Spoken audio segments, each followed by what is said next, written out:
We are expecting Mr. Rosendahl this morning, and I think Mr. Alarcon should be here this morning, but I want to go ahead and thank you all for being timely and early this morning.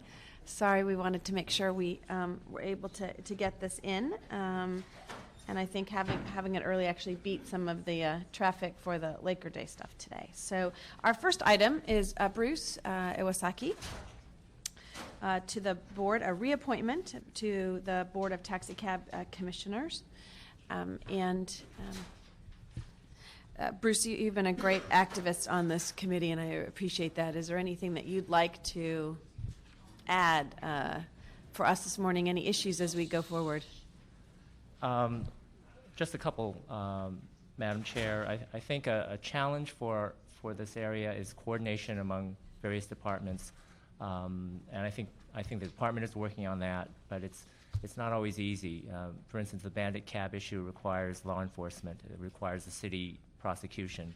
There are traffic-related issues to deal with, the parking part of the Department of Transportation. There's the airport, a whole different authority, which is the key part for the taxi industry. So coordination, I think, is something that I know the City Council is aware of, and I think should continue to put, ask all the departments to pay attention to. That would be one thing I would mention. Okay. Well, wonderful. And I know we've talked about even as controller to kind of look at the structure and also going forward on a RFP that I think we've asked to come back to the taxi cab commission, I think, on that. So on the study that I know was just an advisory, but we'd like, I think, to have some greater input on that. I believe that would be, I think the controller's office can be more active in ensuring transparency for the whole industry. I think that would be excellent. Great. Well, I will move forward as a communication from the chair to council your reappointment, and thank you for your time on this. I really appreciate it. Nice to see you again. How was the dinner last night? Good? It was good. It was good. Very nice. Thank you. Thank you. It was for public counsel last night, so there was a lot of lawyers in one room. Great. Okay, our second is on item number 2. Item 2 is the DOT report relative to the bicycle plan update. Great. Great. And if it's all right with the speakers, I think what we're going, you can sit down, go ahead, is the public comment cards. We'll have you after their presentation, if that's okay. Okay. And just for the public, we had really wanted, I had, I guess, wanted to, and I think my members as well, which was to move this bicycle plan out into the public now to be able to get some comments. And it's going to be a process in which to look at this plan and implementing it and the challenges. But I wanted to make sure, because it's been a long time in the making, that we get this moving. And I use the fact that I'm just going to be here a couple more weeks to say I really wanted to hear this, and for all the bicyclists and all the issues that have come up, I think, in this last year and before, to use that as a catalyst. So with that, okay. Just identify your names for the record. Good morning. I'm Helen Bibas. I'm with the Los Angeles City Planning Department. I would like to introduce briefly staff here, Jordan Turner, who is the project manager with City Planning, and everybody knows. Michelle Maui from DOT, who is the bicycle coordinator. Jordan will go over the planning process, the status of the plan, and Michelle will expand on the technical part of it, and we will remain after the presentation to answer any questions you may have. Hi, good morning. Jordan Turner, Department of City Planning. The bicycle plan, the existing one, was adopted in 1996 as part of the general plan's transportation element. Readopted in 2002 and 2007 to meet our funding eligibility requirements under the BTA. The city selected Alta Planning and Design to help the city departments of transportation and planning prepare an updated bicycle plan in August of 2007. Our total budget is $450,000, which is funded all by TDA. Currently, we have approximately 7,200 miles of roadway in the city. 51 of those miles are bike paths, 145 miles bike lanes, and 156 miles of bike routes. Bike paths being class 1s, off-road, bike lanes, class 2, on-street pavements, and then bike routes, class 3, sort of just general signage that indicate bike routes. Our current plan, we've had 4 initial meetings that last year, February and March. Additionally, there have been public presentations to different neighborhood councils throughout. Additionally, we do have a project website, which we encourage everybody to visit, www.labikeplan.org, which contains an area to submit comments. And also there was an electronic survey developed to help us gather input in terms of where people would like to see routes, paths, and lanes in their community. We received over 1,000 comments, I think much more than that currently, via our website, and obviously I think throughout the city departments and city staff, numerous emails and communications of interest from varying groups throughout. So the 1,000 number, I think, is sort of on the lower end. We've held meetings regarding sort of our off-road policies, which are identified in our current bike plan this past April and May, more focusing on cyclist and equestrian interaction and interface in our off-road and some of our city park facilities. We're awaiting a final policy draft from our consultant, which will then be reviewed by the city departments and also our technical advisory committee, which is comprised of a lot of the implementing city departments, BOS, BOE, obviously DOT, city planning, and a variety of others. The new plan has sort of 5 or 6 basic components. There's the bike network, basically the maps that were released, on their goals, policies, objectives, and programs, which highlights how to accomplish implementing these facilities. A technical design handbook, which will help not only DOT, but also other city departments that have funding, that provide funds for bicycle facilities. It'll give everybody sort of a common guide on how to design bike facilities within the city, regardless of department. Additionally, there will be a prioritization and a funding mechanism to it, or funding aspect to it, in the sense of trying to figure out where the best facilities to implement first are and how to pay for those, and also give a cost estimate to those so the city has an idea of how much exactly everything will cost. There'll be an evaluation and monitoring component, so we figure out if we're doing a good job and where we can improve. And with every other planning document, other documents in the city, it'll comply with CEQA requirements. How we got to sort of the bike maps, which were recently released, I think that's sort of the big issue that people have grasped onto lately. First, there was an evaluation of our existing network. A lot of it was predicated on establishing facilities on our larger streets. So we asked the consultant to look at our existing network. Then we asked them to sort of connect the gaps in the system. There are a lot of times where facilities sort of just drop off, and so we want to figure out where those gaps are and how to best connect them. A lot of for the draft maps was based upon public input. We've heard a wide ranging of comments from all parts of the city, and that was very valuable to us in establishing where new facilities in the city should go. Another kind of a new part of it that we've thought of in terms of creating a true network is sort of a 1 mile grid, where using a lot of our secondary and collector streets, try to set up a system where nobody's really no more than a mile or half mile away from a bike facility of some sort. The treatment will vary, but the first plans were focused on the larger streets, and not everybody has them, but there are a lot of streets throughout the city that traverse communities that aren't as large but are accessible. And the next is sort of the proximity to a lot of community destinations, schools, libraries, parks, commercial centers, etc. And with that, actually, I'll turn it over to Michelle to sort of explain the technical aspects of it. So the maps are divided up in Michelle Mallory, Department of Transportation, the city's bicycle coordinator. The maps and the categories listed on the maps are divided into a number of categories. They're bicycle paths, bicycle lanes, bicycle routes, bicycle-friendly streets, and then a category called proposed but unfeasible, which is somewhere a little bit further down in the notes. Essentially, a bicycle path that Jordan touched on is a separate right-of-way exclusively for bicycles. It's generally on the beach or on a right-of-way that we have enough room to be able to build this, and we don't have a lot of crossing intersections.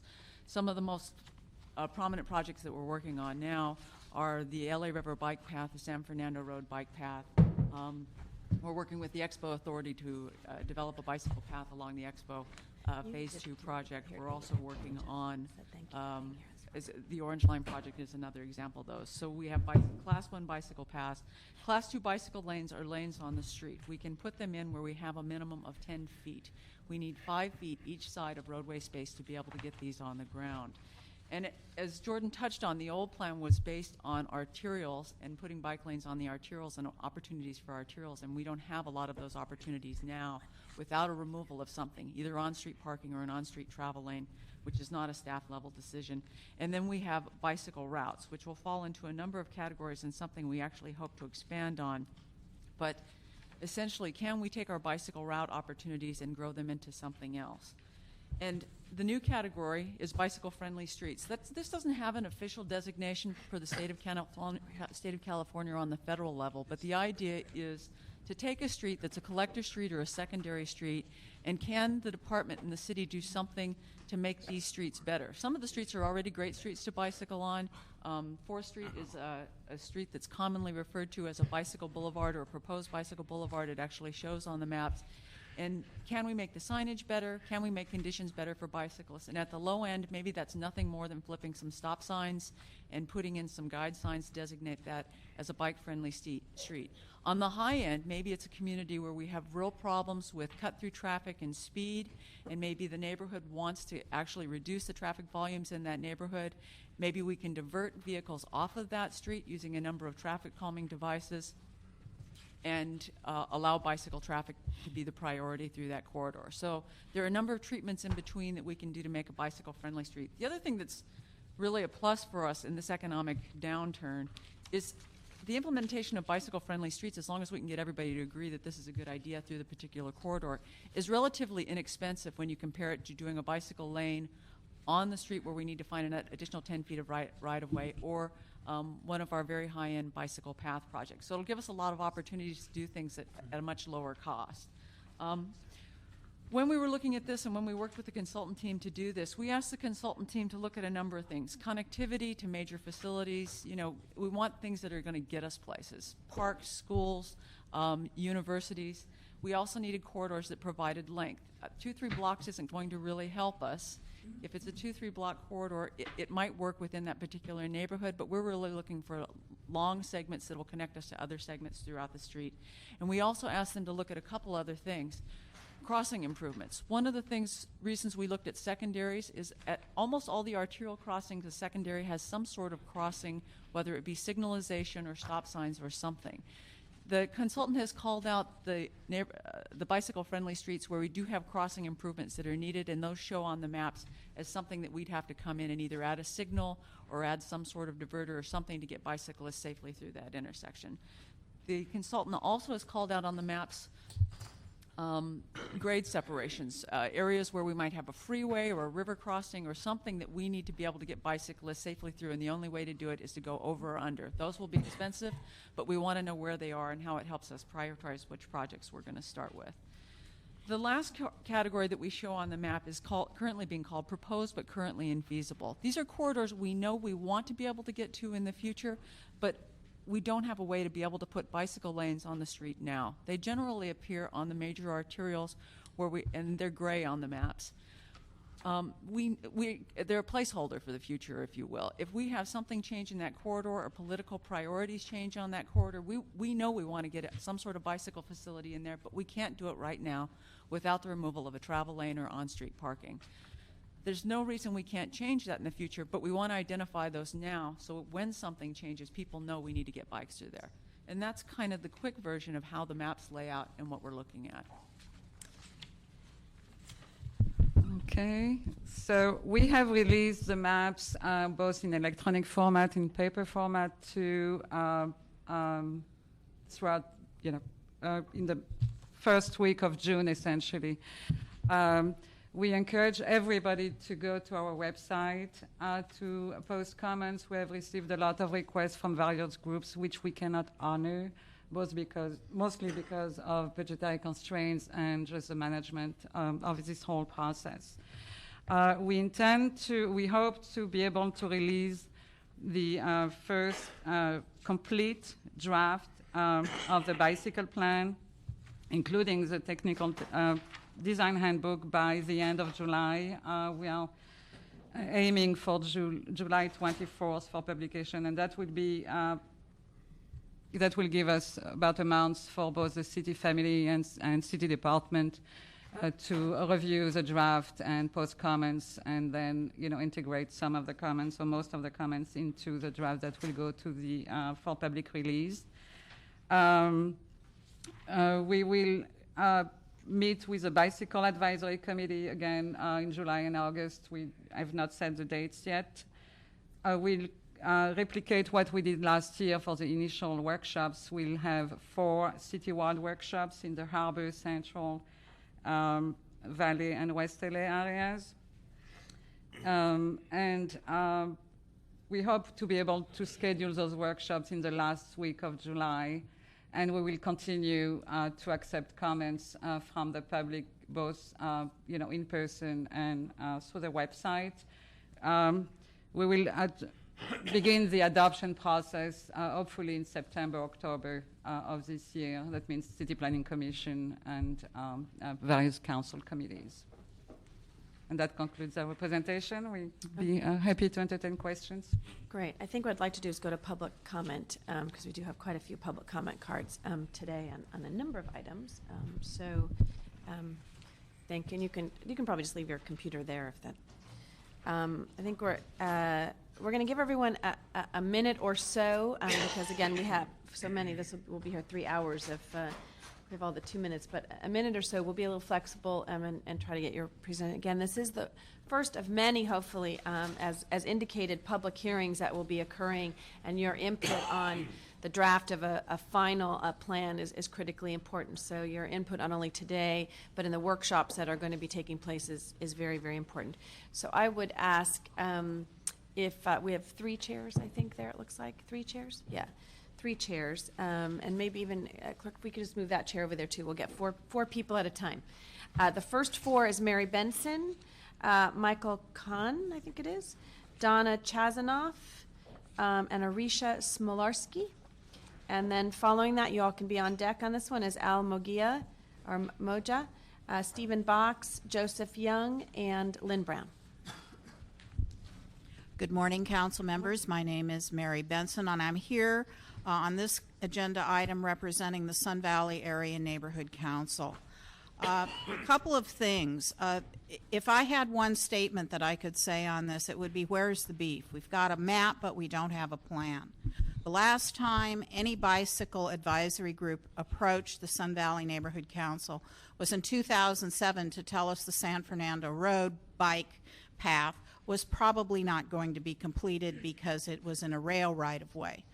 I love these plans where you've got a bicycle excursion any place within a half mile of any residence. But what we need is bicycle facilities for those that are using this for transportation. I call those the commuter bicyclists. And in our area neighborhood council, they're largely Hispanic. They don't have access to the internet, and there is nothing published on this bicycle plan in Spanish where they might participate in a plan that they need to use. Thank you. My name is Michael Kahn from the Los Angeles County Bicycle Coalition. I'm worried about the delays, and I'm still to receive an explanation why all this work is taking so long. One suggestion could possibly be that the whole process is kind of flawed, that you have an engineering department which is trying to design bikeways, but what is really needed is a political way and a political instruction. What Michelle Mowry was saying, that this is not a staff-level decision, is the crux of the problem. If you have staff trying to put a bicycle plan or bicycle master plan, whatever it's called, together, and you don't give them instructions in terms of how many cyclists you do want to see on the road, then you just get muddly stuff, including maps, which are first in a bad resolution on the web, and then they are in a high resolution on the web, but they are not available for commenting right on the map, where a little bit of thinking could probably produce such interfacing software which would allow that. We're looking forward to see more and better things there. Thank you, and I think just for the public, as indicated, the full plan in addition will be July 27th, and I think I had the same concern, and one of the reasons I had this hearing was I wanted to push everybody along that we wanted this public process to go forward. So we've been nicely nudging, but we really, it's been a long time, so just appreciate it. Of the nature of the delays.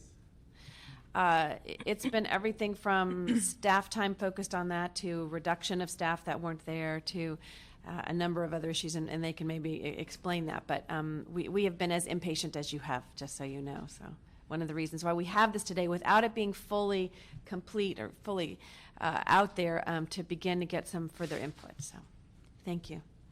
Donna. Hi, I'm Donna. My name is Donna Chazanoff. I was born in Los Angeles on Sunset Boulevard, so I'm a real Angelino. I've never participated and feel a little nervous now. So I wanted you to know that if I come here and get out of bed and come up here to speak, that there are many people like me. I'm a middle-aged, overweight government employee who's trying to make become a bicycle commuter. And I've done it. I live off of Olympic in Fairfax, and I work by Olympic and Hoover, and I thought, great, I'm going to ride my bike. I tried it several times, and I'm lucky to be here to tell the tale. It's dangerous, and for the first time, now I've been going up and down Olympic Boulevard in my car for about 20 years. When I first got on the bicycle, you notice many things. First of all, the condition of the cement, I don't know what it's called, edge, is full of holes, very dangerous, trash and glass. And also I noticed all the other people, many Latinos, who are out trying to ride their bikes. So I'm urging a really comprehensive, not a piecemeal plan. I tried to look at the map also and really couldn't understand it. We need something comprehensive, and if I can have one more minute, the thing that really got me passionate about this is when I went to Europe about 2 winters ago, and I walked out of the train station in Bruges, and I saw this. Can I show you this photo? Well, we're not going to be able to do that, but you wanted to show real quick? Yeah. It's here. Oh, the bicycle, yeah, all of that. Okay. And then one more. Oh, sorry. And while she's doing that, could we ask Al and Stephen to come on up? And this was so impressive. This was winter and a rainy day. Can you see this in front of Yes. the train station? And we have a relatively flat city, great weather. We should be doing this too. Okay, So thank I'm you. urging you to do it. And thank you for being part of it. Yes, thank you. Arisha? Okay. Hi, my name is Arisha from the Los Angeles County Bicycle Coalition. I want to say thank you for getting the maps out, but we are still very disappointed with the current bike plan map draft as it is. While the local connector networks could be improved by the proposed changes, major connectivity issues within the city remain unaddressed.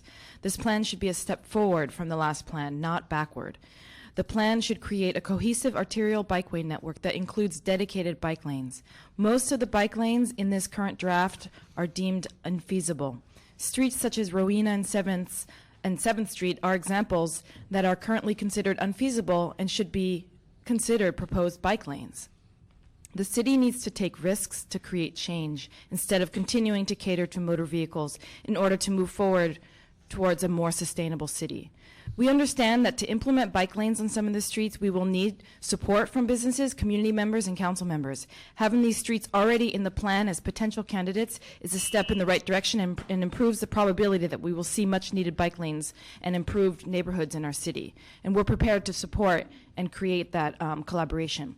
I would also like to make note that instead of making these streets unfeasible, they should be called study corridors as they were designated in the 1996 plan. Unfeasible means no. Let's maybe think more positive and say maybe. Okay. We have also been disappointed with the general process, as stated before. So pretty much in this plan, we would like to see more proposed bike lanes and more to create a more cohesive bikeway network. Let's move forward. Thank you. Thank you, and either one of you, Stephen, and then if Joseph Young and Lynn Brown. Hi, my name's Stephen Box. I live in Hollywood. I'm a cyclist and co-founder of the Bike Riders Collective. I believe that great relationships are based on respect, mutual respect, and we're here because we respect you and we respect the process. We also ask that you have some respect for us and our time. I pointed out that this was a busy day for many reasons, not the least of which is we had a meeting with the mayor today. But the bicycle plan is of incredible importance to me and my community, and yet it's not here. And I believe you're worthy of the respect that comes with your office, and I would like to see you call for the bike plan and have it appear. It's either in this building or it's across the street. But we came here to discuss the bike plan, and it's not here.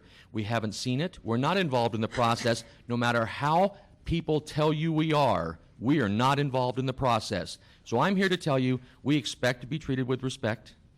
I don't think that's an unfair standard, but I do think that at this point it's fair to say this flawed process is going to yield a flawed product. And I would ask you to call this bike plan DOA and just disqualify it now, and let's move on and work together. But if it's released in July, it will come in advance of the Bicycle Advisory Committee's next meeting, which means it's not even going to the official advisory body for the City of Los Angeles. It didn't go there. The bicycle plan wasn't presented to them at their last meeting. So I'm telling you that the disrespect is throughout this room, and I'm calling on you to call for the bike plan or just call it dead. Thank you. Thank you. Al? Good morning. I'm a member of the Sierra Club Park section, okay? And I've spoken to a lot of my fellow members in that, and we strongly support a viable master plan, bicycle master plan for the City of Los Angeles. I think it's long overdue. There's a lot of difficult work to do on it. There's a lot of controversy that'll be involved. There's a lot of varied interest. So it's important, I guess, to move forward on this and as expeditiously as it can be done. However, I feel that this plan has introduced an element of mountain biking in city parks, and particularly Griffith Park is one of the major parks involved in that issue. This issue has been long fought out in the City of Los Angeles. In the year 2000, we went through many city meetings regarding the issue of mountain bikes in city parks, okay? The city council at that time reaffirmed a resolution that to maintain the law to prohibit mountain bikes in city parks. So I think that issue is a distraction to this bicycle master plan. It doesn't deserve to be associated with it at this time. And I would hope that that can be eliminated and the work on the master plan can focus solely on the routes through our city streets. I think that's important. Thank you. As a sideline, Thank you. If I could just ask you to to conclude. ride my bike to high school, or junior high school, and I used to ride along Sunset Boulevard, and I was twice involved being hit by cars. So I hope the streets can be made safe for our children and our transportation element on city bicycles. Thank you. Thank you very much. And just before you speak, we'll ask Marion Dodge and Roadblock to come up. Go ahead. Okay. Good morning, Madam Chair and Councilperson Rosenthal. My name is Joe Young, and I'm with the Sierra Club. Just a quick point. I noticed that workshops are scheduled to begin July 27th, but as you said, you hope the plan is out by July 27th. I hope it's out either well before then so we can have a good chance to review it, because the devil lives in the details. In the detail. Thank you. Thank you. Good morning. Good morning, Madam Chair. Good morning, Councilman Rosendahl. My name is Lynn Brown. I am the National Trail Coordinator for Equestrian Trails. I want to back up Stephen Box's comments and the comments of my colleagues. I want to bring forward a couple of things. One is the egregious waste of money that has been spent on this particular plan by hiring outside consultants when there were perfectly good consultants available in the City of Los Angeles here already. Most especially the Osprey Group, who was flown in twice from Boulder, a group that was known to support and have been good at getting mountain bikes on trails where they were not allowed before. And these people were brought in with an inherent bias. They were hardly a neutral mediation group at all. I just want to point that out. Also, we tremendously support the idea of a transportation plan for the City of Los Angeles for the bike plan. This is a worthy and necessary plan. We totally support it and want to see safe streets, more lighting, more bike lanes, more striping, all those things for the city, but not for the city parks. Thank you. Thank you. And while, just we'll call up Joe Linton and Patrick Miller as well. Go ahead. Hi, my name is Roadblock. I think the original, or the actual root of this problem is that the LA DOT is not given a directive to concentrate on people moved through the streets. It's given a directive, it seems, on vehicles moved through the streets. So if we can change that directive at the top, I think a lot of these issues will start to melt away politically. But what I want to say about the bicycle master plan itself is let's modernize it. Let's get with the community that's online. There's a lot of people online. Let's start getting them involved in this, the actual people that ride the bikes on the streets of Los Angeles. Let's get a forum going that, with Google Maps, let's get a Google Maps API. Let's start get this actual bicycle plan and mapping onto Google Maps so people can make comments on it. Let's get a scalable PDF so we can actually zoom in and look at the different details of the map. When I looked at it online, it's in low-res format. I can't even zoom in to see my local area. So let's get that's cheap. That kind of stuff costs very little money. So let's get a public forum going so that people can actually make comments and other people can see those comments and we can get a discussion going online. Thank you. Good morning, council members. My name is Marion Dodge. I'm president of the Los Feliz Improvement Association, representing 1,000 households in the Los Feliz district. We encourage and support the use of bicycles for commuting throughout the city. However, we are concerned over proposals to allow off-road bicycles in city parks. There has been a municipal code prohibiting wheeled vehicles off-road in city parks for many, many years, and for very good reason. There are serious safety issues when you have mountain bikes combined with baby strollers and equestrians and hikers. And the city can ill afford the lawsuits that would result from injuries that would occur when these groups get together. So we hope that you will maintain the current city code that prohibits off-road or wheeled vehicles on off-paved roads. And also, I have requested a copy of the Osprey contract, and I have been unable to get one. Can someone from the department be able to give that to her? Carolyn there will be able to help you get that. Thank you. And as Joe, just before Joe, Bernadette Soder and Alan Alessio. Hi, my name's Joe Linton. I want to thank the council members for being here and listening to us bicyclists, and the departments for getting this out for comment. It's just a draft, and I think it's important that we shape this draft from something that's a little frustrating to something that we can all work with. I think that in the distinctions, I think the plan's actually pretty good for bike paths and pretty good for this secondary streets network like bike boulevards. But I think it's a big step backwards and very frustrating for the arterials, for the bike lanes. And most of the bike lanes from the 96 plan have been declared infeasible. I think this is a real slap in the face of bicyclists. And I would just sort of iterate something Arisha mentioned, that in the 96 plan, there were a number of somewhat ambitious facilities that were listed as study corridors. And if we list something as study or as potential, we can say maybe, and then we can work out the community and political consensus and the technical consensus around it later. If we say it's infeasible, that sounds like a no. So I would want to move those no's into the maybe column, and then I think this could be a bike lane we could all work with. I liked the study quarters too. I think the infeasible thing was, I agree with the second. Thank you. Thank you. Hi, my name's Patrick Miller. I'm just a commuter cyclist here in LA. I just want to say that I think that the Bicycle Master Plan should do more than create maps.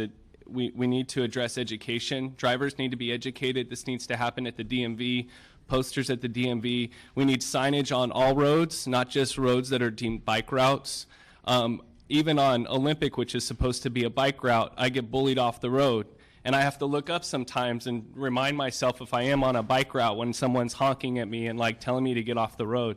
So even on Olympic, which is supposed to be a bike route, there isn't significant signage. But this needs to happen on every single street. Hollywood Boulevard, even if there's no bike route, no bike lane, there should be something to indicate to drivers that cyclists have a right to be on the road. That's one of the primary problems. I think that the bicycle master plan should address some of the disparities we have in some of our laws, where with hit and runs, for instance, it is actually in a driver's best interest to leave the scene of a crime if they hit a cyclist, because odds are a cyclist is not going to get the license plate, and even if they do, they're not going to see the face of the person, and even if they do, there isn't necessarily going to be a secondary witness. And if all those three things aren't in place, the driver is not going to go to jail. The driver is not even going to go to court. So it seems to me that if you're drunk or you don't have a license, I highly recommend, if this happens to any of you, I highly recommend that you leave the scene of the crime, because that's how the laws are set up in the city. Thank you. Thank you. And before, I'm not a lawyer, though, so that's not official legal advice. Okay, that'd be Mark Oshiro and Veronica Jarecki, also to come up, please. Hi. Hello, my name is Bernadette Soder, and I bicycle on the LA River Bikeway in Griffith Park. I'm a member of the Griffith Park Draft Master Plan Working Group, representing the Griffith Park Neighborhood Council. We support and have written into the document we are preparing proposals to improve bicycle access and connectivity to Griffith Park's bikeways and bike lanes. The information slide shown at the beginning of this meeting stated that the Transportation Department had made public presentations to various neighborhood councils. Early this year, my neighborhood council invited Mr. Turner to attend one of our meetings and present to our very large and inclusive Parks, River, and Open Space Committee information about the plan, and in particular, information in connection with the creation of off-road policies in parks, which is a trail use, not a transportation issue. I'm sorry to tell you that we did not receive the courtesy of a reply.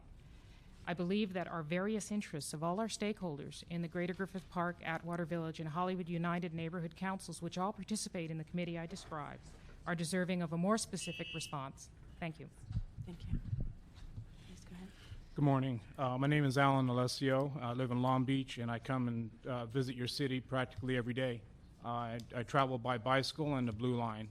I've given up my car since August.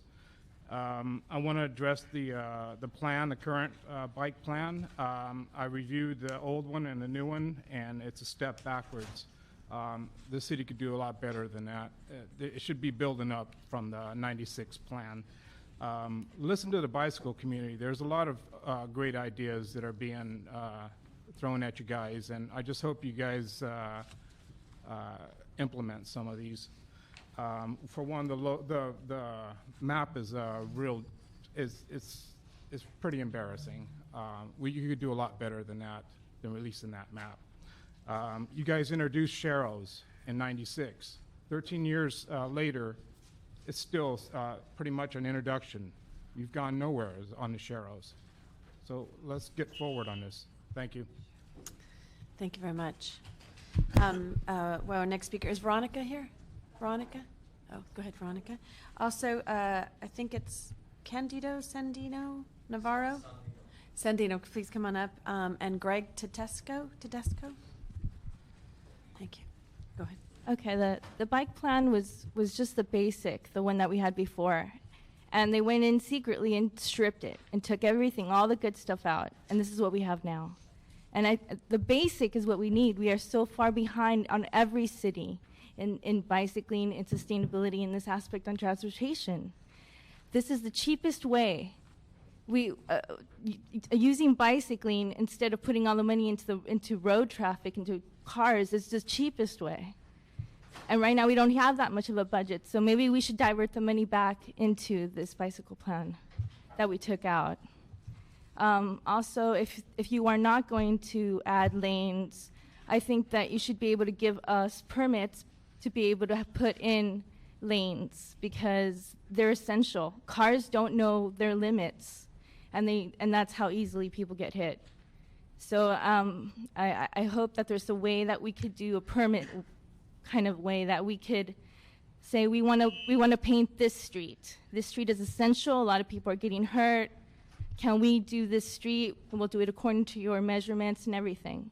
Because if you don't have the money, we'll put up the money. It's our lives at stake. Thank you. Thank you. Go ahead. Good morning. My name is Marco Shiro, and next month it'll be 2 years commuting by bicycle. It's the only form of transportation I use. I actually wasn't going to say anything during this measure until she mentioned 4th Street Bicycle Boulevard, which is supposed to be this great, east-west road. I actually had an accident on 4th Street this week, and it wasn't a car. I've actually been hit by a car over 20 times in the past 2 years because that's just what happens when you commute in Los Angeles. I actually got in an accident because the condition of the road is so terrible, and that is something that is missing in this bicycle plan. If you've ever been on 4th Street west of about Wilton, it's a concrete mess. And I happened to hit one of those cracks, which was filled with algae, which takes weeks to develop, which means no one had ever even swept the road. I hit a patch of algae and went over my handlebars, and I currently have a knot on my hip because I landed on the right over the handlebars. So there are many things missing in this. I agree with many of the sentiments that my fellow cyclists have said, but we need people to upkeep what we already have, which is already pretty terrible. Thank you. Thank you. And I'm asking a couple other people. We keep getting more cards. So Ross Hirsch to come up and Glenn Bailey. Hello. I'd just like to reiterate some of the points already made. I'm a resident of El Sereno, which is northeast Los Angeles. I'm 22 years old, and I'd just like to say as a young man, I feel it's very, very important for our youth to have access to safe cycling paths for our psychology, for our health, get kids, away from the television, get them into different neighborhoods so we're not so segregated from each other. And something as simple as promoting cycling culture in Los Angeles is going to do, it's going to have a tremendous impact on the psychology of the youth in the city. It's going to help kids in school. It's going to help in many, many, many ways. And right now, it's incredibly dangerous to cycle in Los Angeles, and something has to change. That's all I'd like to say. Thank you. Thank you. My name's Greg Tedesco. I actually stopped cycling in LA when I was his age, which is 25 years ago, because I was almost killed by a car. And, there's a lot of frustration. And we don't just need, bike paths. We need protected bike paths. And I don't think it's that difficult or expensive to put up some sort of barricades in some way to design a system where we're protected from cars. If a bicycle hits a car, nothing happens. If a car hits a bicycle, you're dead. It's very easy to get taken out by a car.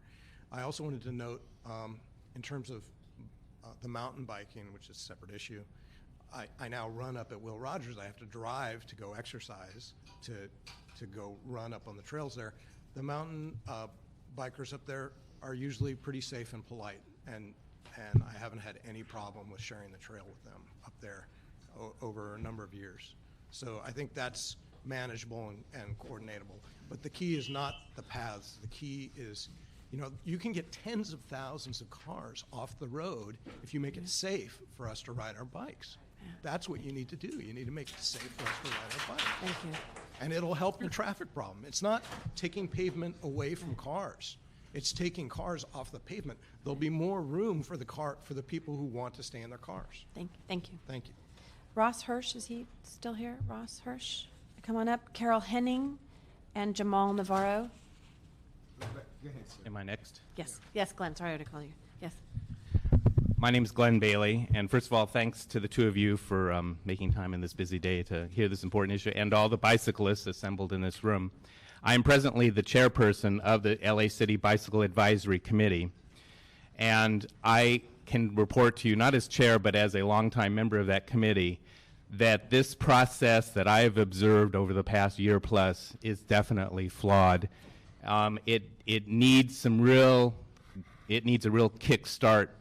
We have, and I pledge to you and to all members, all bicyclists in the community, we will have this item on the Bicycle Advisory Committee agenda until it is adopted by City Council. But I hope in our rush to get a plan that we don't circumvent the public process. For example, The maps are only at the regional libraries. Why aren't they at every single library in this city to make, look, you're talking about bicyclists. You're talking about average trips 2 to 4 miles. Why aren't these maps in every single library in the city? That's just one example. I could go on, like the Bicycle Advisory Committee members themselves were not emailed when the notifications went out.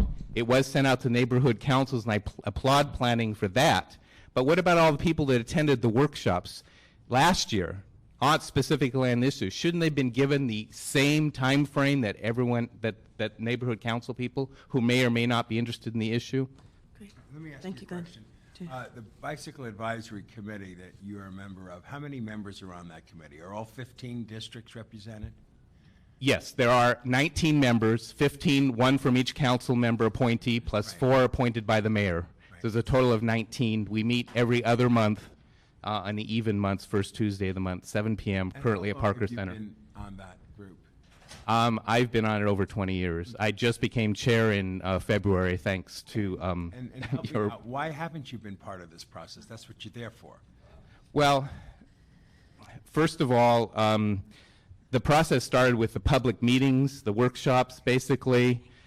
There is a technical advisory committee, which there is 2 representatives of the Bicycle Advisory Committee, but the rest of us, I'm not on it, I wasn't asked to be on it, the rest of us don't really have that flow of information. And when I asked one of the members who's on the Technical Advisory Committee, he said there hadn't been a meeting for months, many months.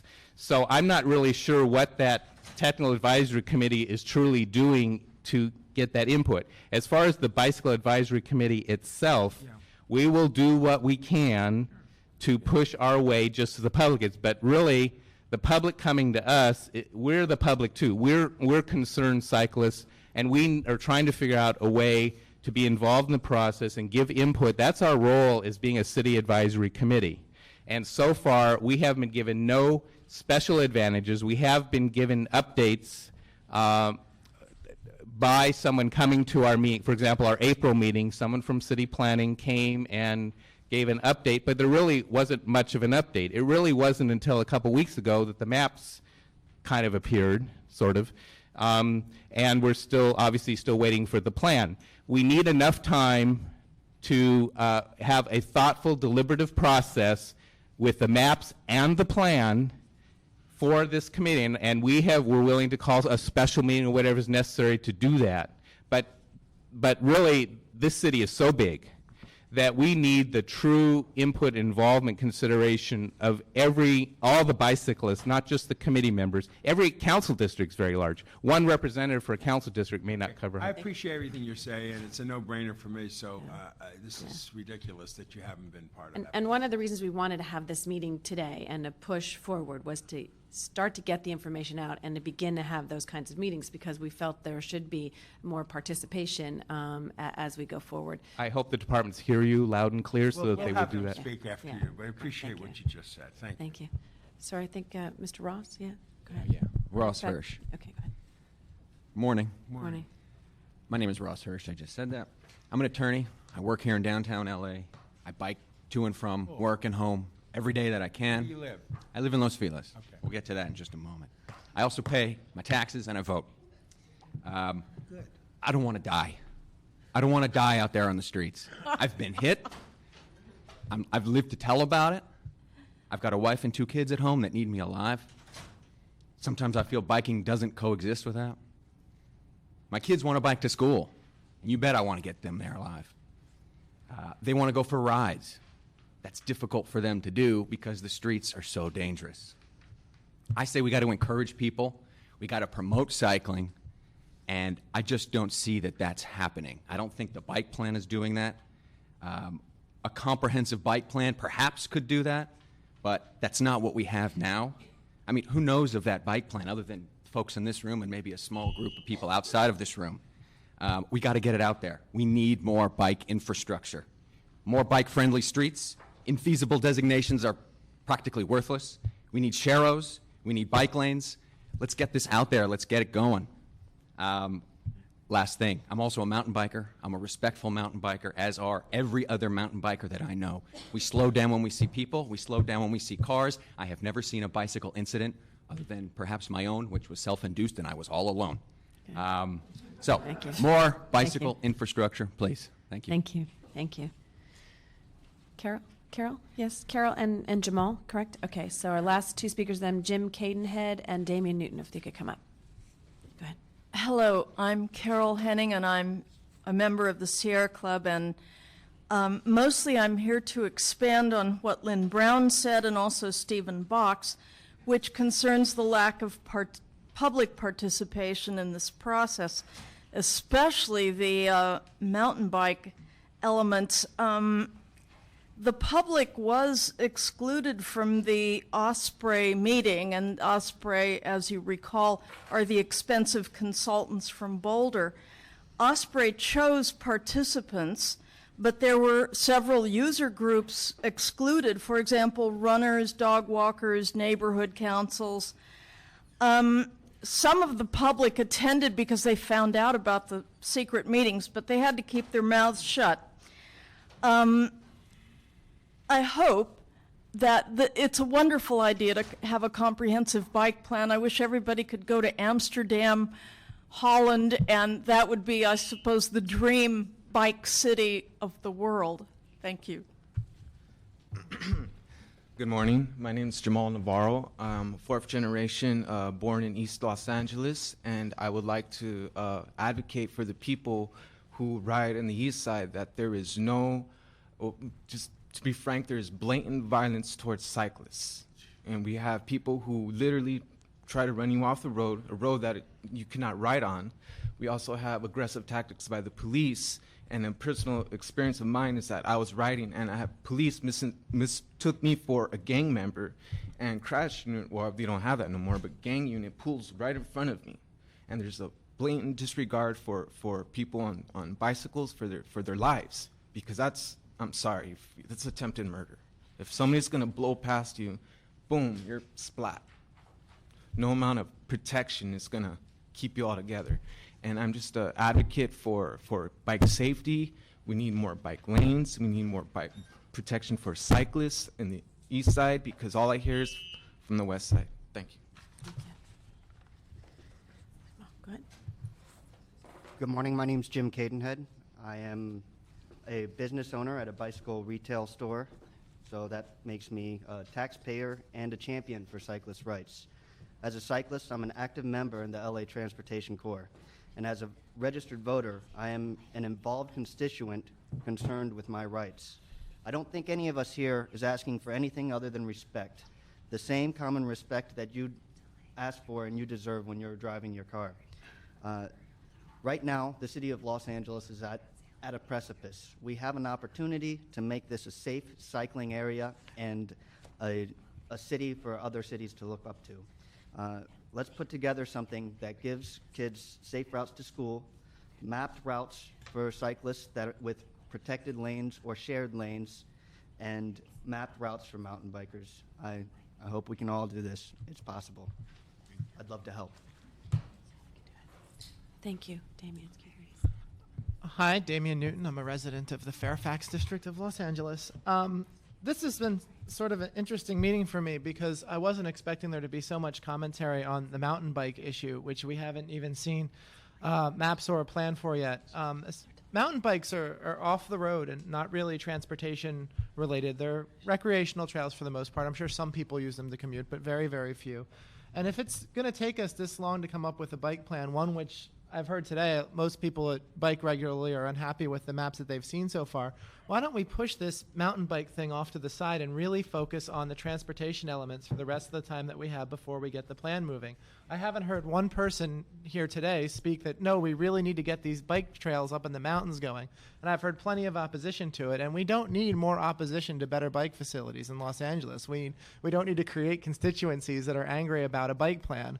So my recommendation would be, let's scrap the trails and let's move forward with the streets. If we could have the staff come back up. And I think you've heard a lot today, and it was my frustration as well, because I've been chair of transportation for a few years and been waiting for this bike plan, and one of the reasons we wanted to move forward today was to get out at least what we had, but also to make sure that there was public input along the way. Instead of coming out with a plan that was a final draft that everyone, that the departments had done, that there still needed some greater input. And I think what you've heard today is not only do we need to have a go to the Bicycle Advisory Committee, but we need to. How many of you in this room went to the regional meetings or your neighborhood council heard the bicycle plan? Okay, not many. We need to have greater input, and this is clearly in this last several months. We have seen a lot of people who have come to council who are interested in making this bicycle plan work. So can you describe to us and to the public where their input is going to be heard, and particularly for the Bicycle Advisory Committee? I mean, we appoint people to that for the purpose of them being representative of the community out there, to hear these things prior to, I mean, that's why we have an advisory group, to hear before it goes out to the larger, to get some input. So it is, a report comes with that. So I think that's where you're probably going as well. I'm just so curious, the Bicycle Advisory Committee, its purpose, its point, why weren't they part of the initial process, and why all these folks in the room who ride the bike, who actually know the street, their input is the most critical input I would want. Yeah. And then I want to know, what is this Boulder, Colorado thing? What's that all about? Well, let me start with the mountain bike thing. The 1996 plan actually designated a number of trails to be tested as a pilot element. One of the things the consultant was tasked with on this plan was to evaluate the on-road network from the old plan and evaluate the policies. One of the pieces was the mountain bike element, which is in the old plan. It is a bicycle plan which includes recreation and transportation bicycling, and while many of us in this room are focused on transportation, there is a recreational element. The consultant team, Alta Planning and Design, hired a sub, Osprey. They are a facilitation group. They are not a mountain bike advocacy group. Their task was to bring together elements of the bicycling, hiking, and equestrian community to see if there could be some consensus developed. There were 2 meetings that were held. The idea was to bring together representatives of recognized groups. I think Lynn Brown mentioned she's from Equestrian Trails, and she represents a number of groups. These groups' presidents were contacted, and they were asked to select a representative. And there was an agreement that was signed that said something along the lines of, we'd like you to come in this process with an open mind, and we'd like to discuss a possibility and what are the things that can be held. And the Osprey group essentially came in, developed an agenda that they reviewed with Alta and staff, and came in, and actually the meetings were held in this room and facilitated discussion. The idea was to not provide a forum for an angry mob, if you will, but to provide a discussion among those members. Because of the outcry from the public being excluded, the members of the public were included, and the room was open to listen to what happened in those meetings and ongoing discussion in those meetings. But public comment was not taken. It was a facilitated discussion between the members who were provided as a part of that representative group. We are waiting for Alta to return to us with some recommendation. It was a very small part of the budget, I think less than 2% or something like that, to bring this team in to come ahead and look at this. At this point, that element's not done. We don't know what's going on. Now, what element is that? The mountain bike. Okay. The mountain bike recommendation. We have not seen a completed plan. The plan's not done. It's in pieces. For instance, one of the elements that I'm involved with and the DOT's involved with is a technical design handbook. It's essentially a design handbook for design of bicycle lanes, bicycle paths, how we'll address these bike-friendly streets, and then a section that'll deal with non-standard design, or a lot of designs that the community's asking for but aren't included in design handbooks anywhere, but we want to investigate in the future. So that piece I've actually had a lot of input on, had a lot of work on, the department spent a lot of work on. And I know planning's been working on the policy document, but I don't think any of us has seen a completed document. We are waiting for the draft from the consultant, and that's why the public hasn't seen it as well. No one has seen it. It doesn't exist yet. More comments from you? Yes. I thought what we had heard from the department is that the plan had gone to planning. Planning had the maps, but that they were still waiting for the other document. It's the consultant that hasn't given us the plan? Please? Go ahead. Thank you. First of all, I would like to say that I'm delighted to see so much interest in this planning product. I've worked on many planning plans, and this is really fascinating to see. The reason we put out, well, you can laugh, it's fine. Let me finish. We talked about respect earlier. Thank you.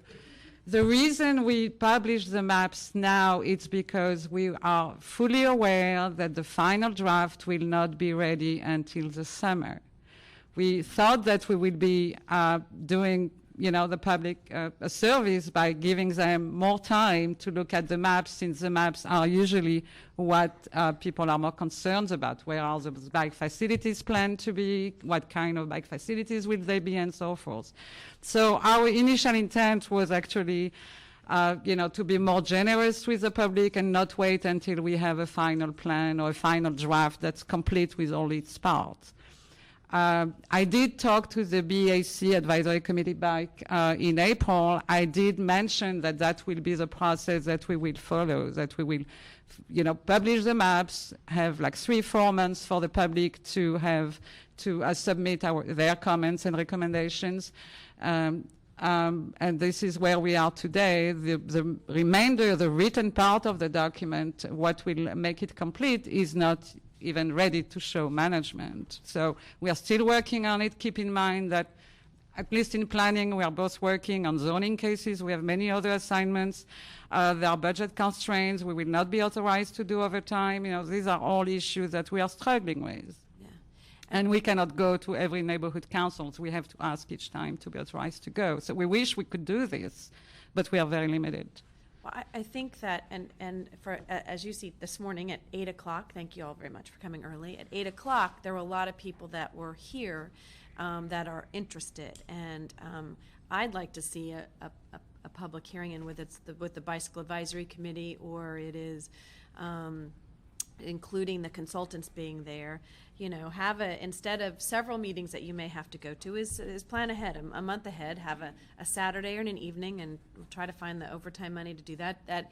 Let everyone come, and that you have a presentation on the maps, take questions, just like we do scoping meetings for developments, which is you have various locations, people can comment on them, that there's dialogue between when they're making plans, that we really, instead of having an opportunity when it comes to the council where they feel they don't have the public input, that we really, what you've heard today and you've heard from us, is public input is critical. This is a bicycle plan that we want the community out here to support and help advocate when we're going to get money, when we're going to neighborhoods who we're fighting with to make sure there's a bicycle lane there's a share, whatever it may be. These are the people who are going to help us do that, and are the ones that are advocates. And so I think what we really want to see is a public outreach plan. And I think our frustration is if a consultant, I'm not sure how long ago we hired the consultant. August. August, yeah, okay. 07. For them. And when was their product due in the contract? We have a couple of extensions. We have extended the contract a couple of times. But there was and we think that it's, justified. Yeah. We are looking at a lot of input. Is that the last plan was done when, in 1997, reworked in 2002 and readopted in 07. Yeah. So I think that the time has come for us as we look at transportation is more than just vehicles and streets, although it is streets, to make sure that we repair them appropriately. I was looking for you because I know you comment on that, to look at that. And I think that the message is loud and clear, and the purpose of why I wanted to have this meeting is because I want to force the issue on public participation, and to do that, and this was the voices, and I know you all believe in that.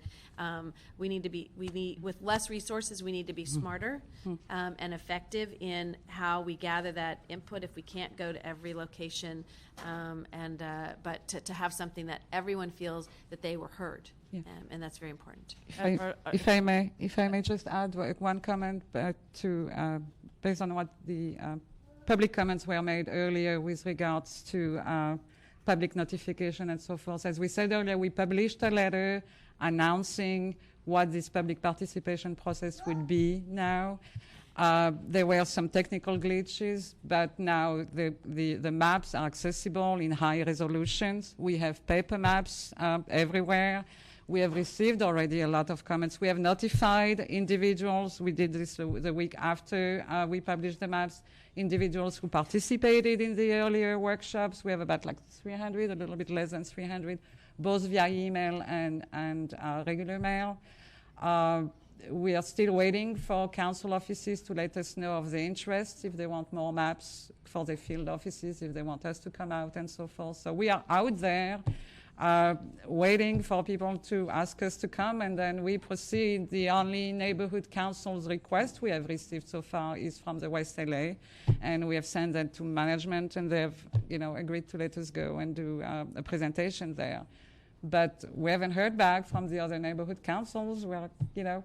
We're waiting, we're ready, we will, I think what you've heard are some of these, they're not necessarily involved in the neighborhood councils. They may Okay. have their own, that we, through the Bicycle Advisory Committee, I'd like to, if we can, Madam Clerk, hand out a pad of paper and make sure all of you that are here that want your emails included to be able to do that, but to come back and maybe we can do this, and I might not be here, but I'm still going to participate even though I'm going across the street in the controller's office, which is to design what that outreach strategy is really going to be and how we're going to guarantee public input.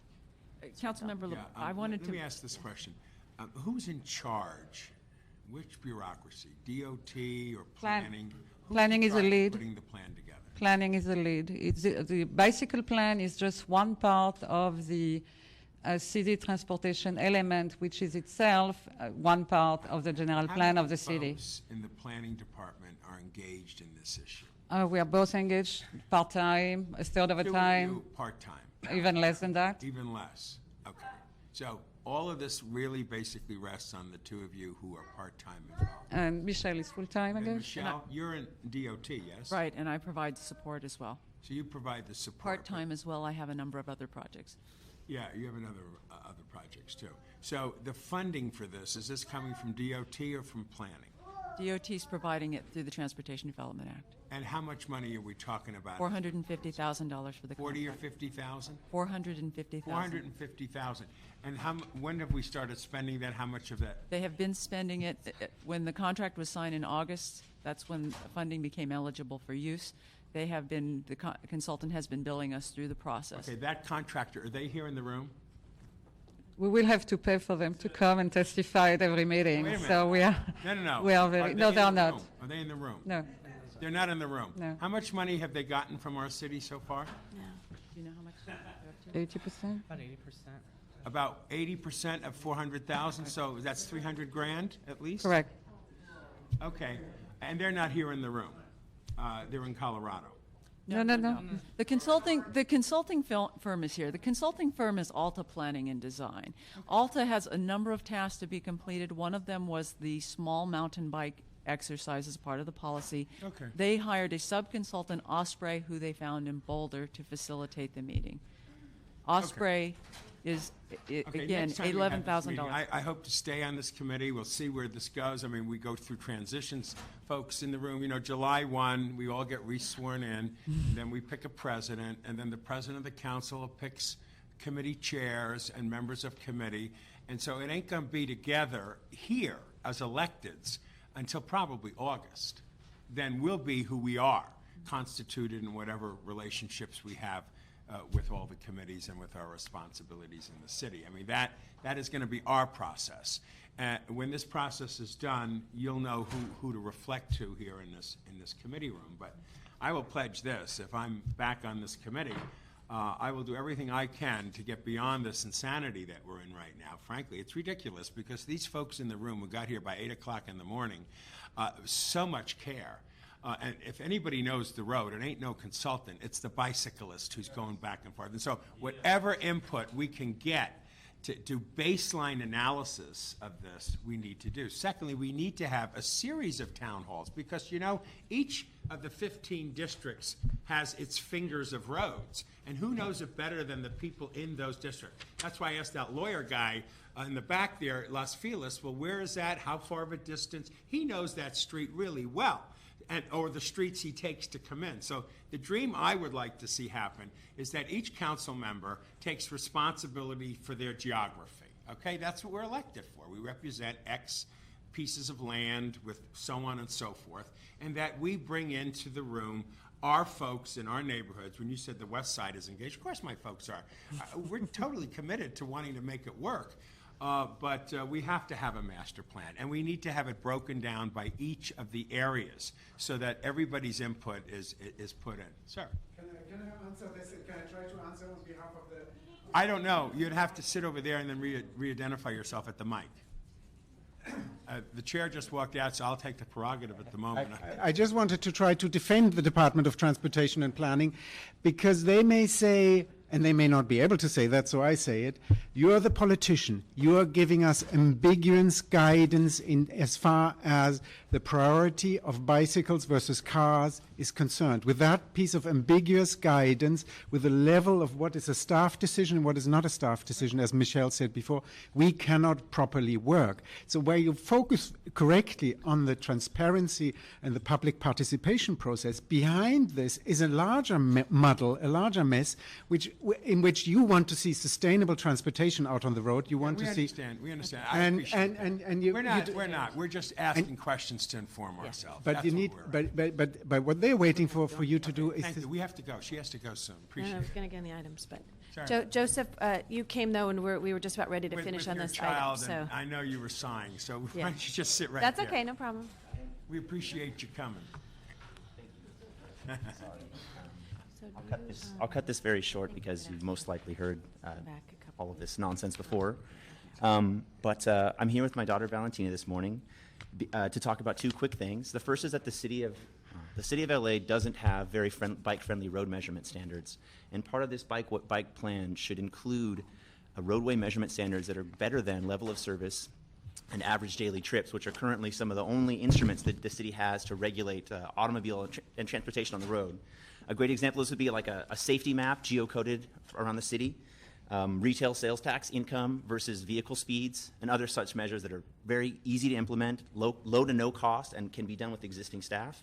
And I'd also ask that the committee consider not approving this bike plan until we have gone through a full environmental review so that we can remove car capacity and car parking in lieu of bike facilities, which is a finding that they made in San Francisco, which they had to go through a big lawsuit, but ultimately they won, or they prevailed, and the bike plan is now being implemented in that city. So it's something to consider, and with the $4 to $6 million we get in dedicated money, I think there ought to be enough to go through that process. Thank you so much. Thank you.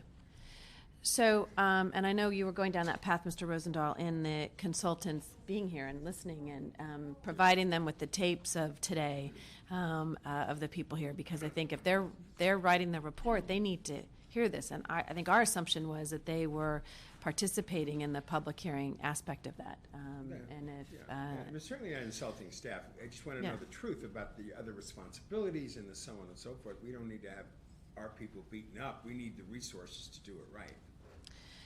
So I think what I would like to do, and I don't know if it's possible, and if it's 2 weeks, then I won't be here, but we have a scheduled meeting next week to talk to the consultant and others and what you've heard today, and come back with a outreach plan that demonstrates where the public will participate when they see the plan prior to it being the draft, the bicycle advisory committee rule, all of that. So it's very clear for the public to understand, and that those of us that are elected to ensure that the constituencies are here, and what role the consultant will play in that. Is that okay with you? Yeah, and as I said earlier, not to get anybody confused, there'll be a shift in our structure as a government.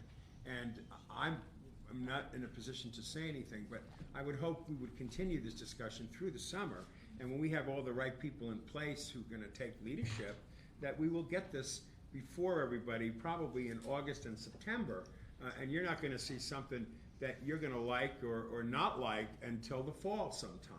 But your input is the most critical element as far as I'm concerned in making the right kind of a program. And we thought this hearing today was helping to jumpstart that, to get it, to really make sure the public participation, because what we would have hated to have happen is that the report came out and we didn't have this kind of dialogue and understanding that people needed greater input to the plan. Amen. So, okay. Thank you. Going to continue it till next week and get a status report on that. Yeah, on the outreach. Next week? Yes. We have a regularly committee? scheduled meeting next Wednesday at 2 o'clock, correct? Tea committee? Tea committee. Okay. Okay. Thank you. On items 3, do we have anyone here from the LAPD on item number 4? Council member, we heard from LAPD. They're Yeah. unable to be here because of the Laker Parade today. Yeah. They're all out on the streets. Yeah.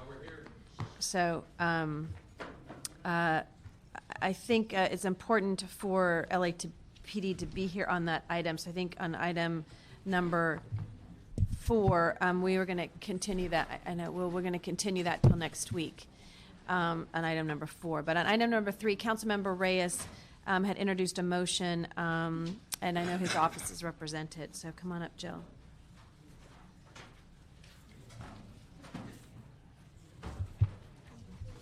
Did we do this, Commissioner? We did. Okay.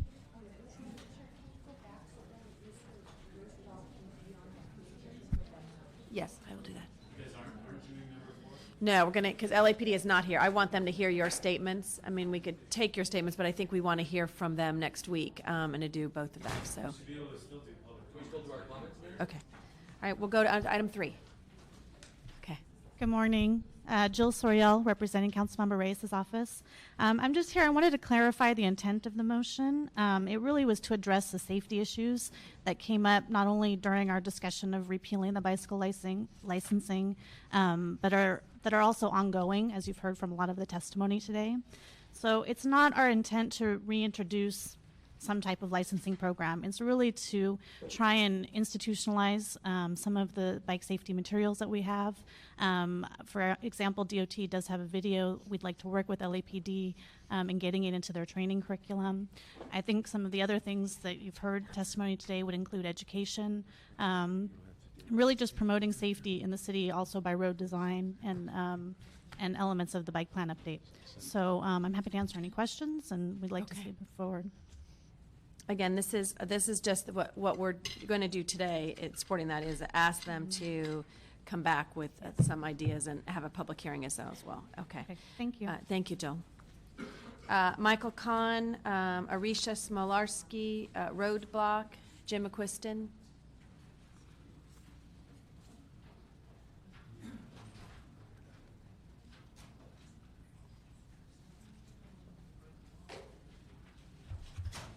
This is item 3, right? This is item 3. Okay. Go ahead. Okay, first. Hi, my name's Arisha. Y'all know me by now, LACBC. Well, I'm glad to hear the clarification from Jill, because we were a little concerned that we thought we had, we thought that the bicycle license had been repealed. And I do want to support that we do need more outreach and more safety on our streets. Doing a bicycle license is not the answer, but as Jill mentioned, more infrastructure on the streets, workshops, sharrows, bike lanes, and working with LAPD to inform them of how to support cyclists as opposed to antagonize them is what we need as far as safety, as far as increasing the safety for cyclists. The bicycle license should not be in the form of a bicycle license. Thank you. Michael? I just want to add that the purpose of the bicycle license is sometimes stated as recovery of a bike after a theft. I think it is very important that the police engage the bicycling community about bicycle theft, which is a very great nuisance for many people who have lost their bike. It's a very painful event, and I have not yet seen the police take appropriate action for that entire complex. There was recently a paper about San Francisco bicycle thefts, which was very, very revealing about the business that goes on behind the scene there. Thank you very much. Thank you. Roadblock?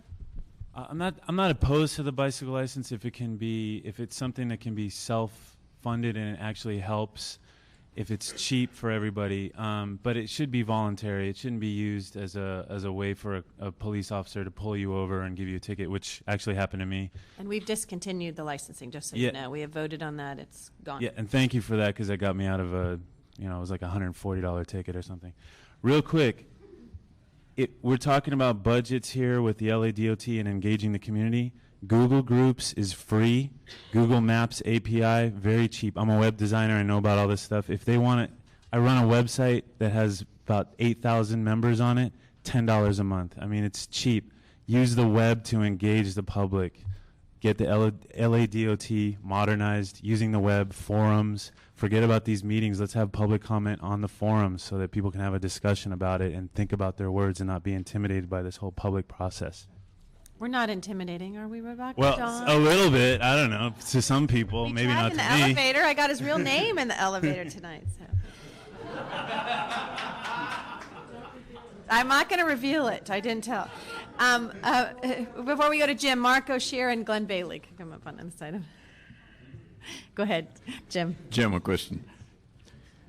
One of the policies of the council is that if you come up with a new program, you have to find the funding for it. And in the context of this, I hear that CD1 really isn't going to push the program. But I did want to say, in this respect, some of these bicycles run up to thousands of dollars. It's not a cheap sport. We have to remember that. And one of the ways that we could raise the funds is to get them into the parking issue. We now charge a fee for parking on streets. We could also charge a fee for riding a bicycle on the street and use that money in a special fund to promote bicycling. Otherwise, we don't get the money, and so therefore the policy is we can't have the program. And I would suggest maybe a fee just like we charge the motorists for parking on the street, you know, in the preferred parking zones. We already have that in place so that it would be very easy to institute. Okay. I got you, Stephen. Go ahead. Hi. Good morning. I ride a bicycle because it's free, so yeah. I'm glad to hear that it wasn't my comment, or that it actually is not, the bicycle license isn't going to be pushed through.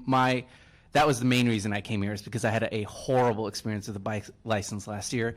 I was pulled over and intimidated and called names by a cop for not having one, and when I tried to get one, it took 3.5 weeks to get one, which is what was so horrible and disorganized about it. I went to the center downtown, one of the only ones you could get it at, was treated with disrespect. When I called to find out to get one, I was constantly hung up on, and it was, you know, when I finally went down there to get one, they didn't have one, wouldn't give me any sort of documentation to say I attempted to get a license, and then was pulled over again while leaving the station. And told to get a license. No license. You've heard please that. not. Okay, that's all I'm saying. Glenn, Stephen, do you want to come up? Since we're... That was a Glenn Bailey. That was a great testimony as far as the fallacy of having the police department in particular, or for that matter, any city agency, because what you'll see is they will take the bicyclist money and it'll be sucked into a big black hole of the city's coffers, and it'll never be seen again for bicyclists. So what I strongly recommend is that we work together to identify the one or more national private bicycle organizations that are providing licenses now. Will not increase city bureaucracy and all of the attendant benefit costs that you have to pay. And we don't want police doing that. We want police, you know, taking care of rowdy Laker fans. So, so let's work with the private bicycle licensing. Let's make that out there to the community so we can get the ID on the bicyclists. It's a longer term, less expensive, and they will be able to address the identification of the children issue that people are concerned about. Right. With regards to safety, bicyclists need, there's a lot of bicyclists riding the wrong way and doing things they shouldn't be doing that is detrimental to their life. But there's also a lot of motorists that truly need to understand how their driving habits are unsafe for pedestrians and bicyclists. Thank you. Thank you. If we could also ask Patrick Miller to come up. Stephen Box, I live in Hollywood. I will gladly pay 50 cents to park my bicycle at City Hall if you'll bring this building into compliance with municipal code. You don't have bike racks on this side of the street, number one. Number two, I will gladly pay 50 cents to park my bicycle anywhere in LA if you return all of the general funds to me for the damage I don't do to the streets with my large vehicle that I don't drive on the streets. I would like all the money back from all of the air quality that I don't poison with a car I don't drive. I would like all of the health benefit money that's paying for the people that are sitting in their cars getting larger and larger, driving around in traffic, and I would like all that money to be returned to the cyclists who are not draining our medical care system because they're living a healthier lifestyle. So I would gladly pay 50 cents, but I'd like to pick up a huge fat check for the contribution that we represent to our community financially as well as to the quality of life and the overall sense of community that you're seeing displayed here in this particular room. Where do I pick up my check? Thank you, Patrick. That's right. I'm When I get Patrick across Miller. the street, I'll write you that check. So I'm signing all the checks. I just want to say that, again, I mean, I think this is probably the third or fourth time I've spoken in front of you guys. Safety, education. We need education starting in the high schools. We need bicycle programs in the high schools. We need education. We need bicycle training as part of driver's training. People need to know the rules regarding bikes to get a car license. We need posters in the DMVs. We need banners. We need posters. We need signs. We need to communicate. Not only do we need to train cyclists how to ride safely. I mean, that's one form of education. But really, drivers have a sense of entitlement on the road. And it's really important. I mean, when I started riding my bike, I was one of those drivers, and I had to kind of like learn, and I never really understood what it was like to be an oppressed person in a society until I put my bike on the road and I had people in a 2,000-pound vehicle trying to bully me off the road. So I think, just to say again, we need education. We need a comprehensive education and information program because 90+% of the people that drive cars do not know. Thank you. Thank you very much. So we'll ask for that report back on the recommendations on that item number 3. On item number 4, again, LAPD is not here. So there's some, I understand. We have a lot of cards for the rest of the items too. So those of you that would like to speak again, it'll just be the public comment on this item. But we're continuing it to next week. So those of us that are here. So again, I'm going to hear it. I'm just telling you, I'm hearing it. Okay, I'm fine. I'm here for the long haul. So to be able to do that. But so I'm going to call the individuals up: Carolyn Bennett, Arisha Smolarski, Stephen Box, and Patrick Miller again. Item 4.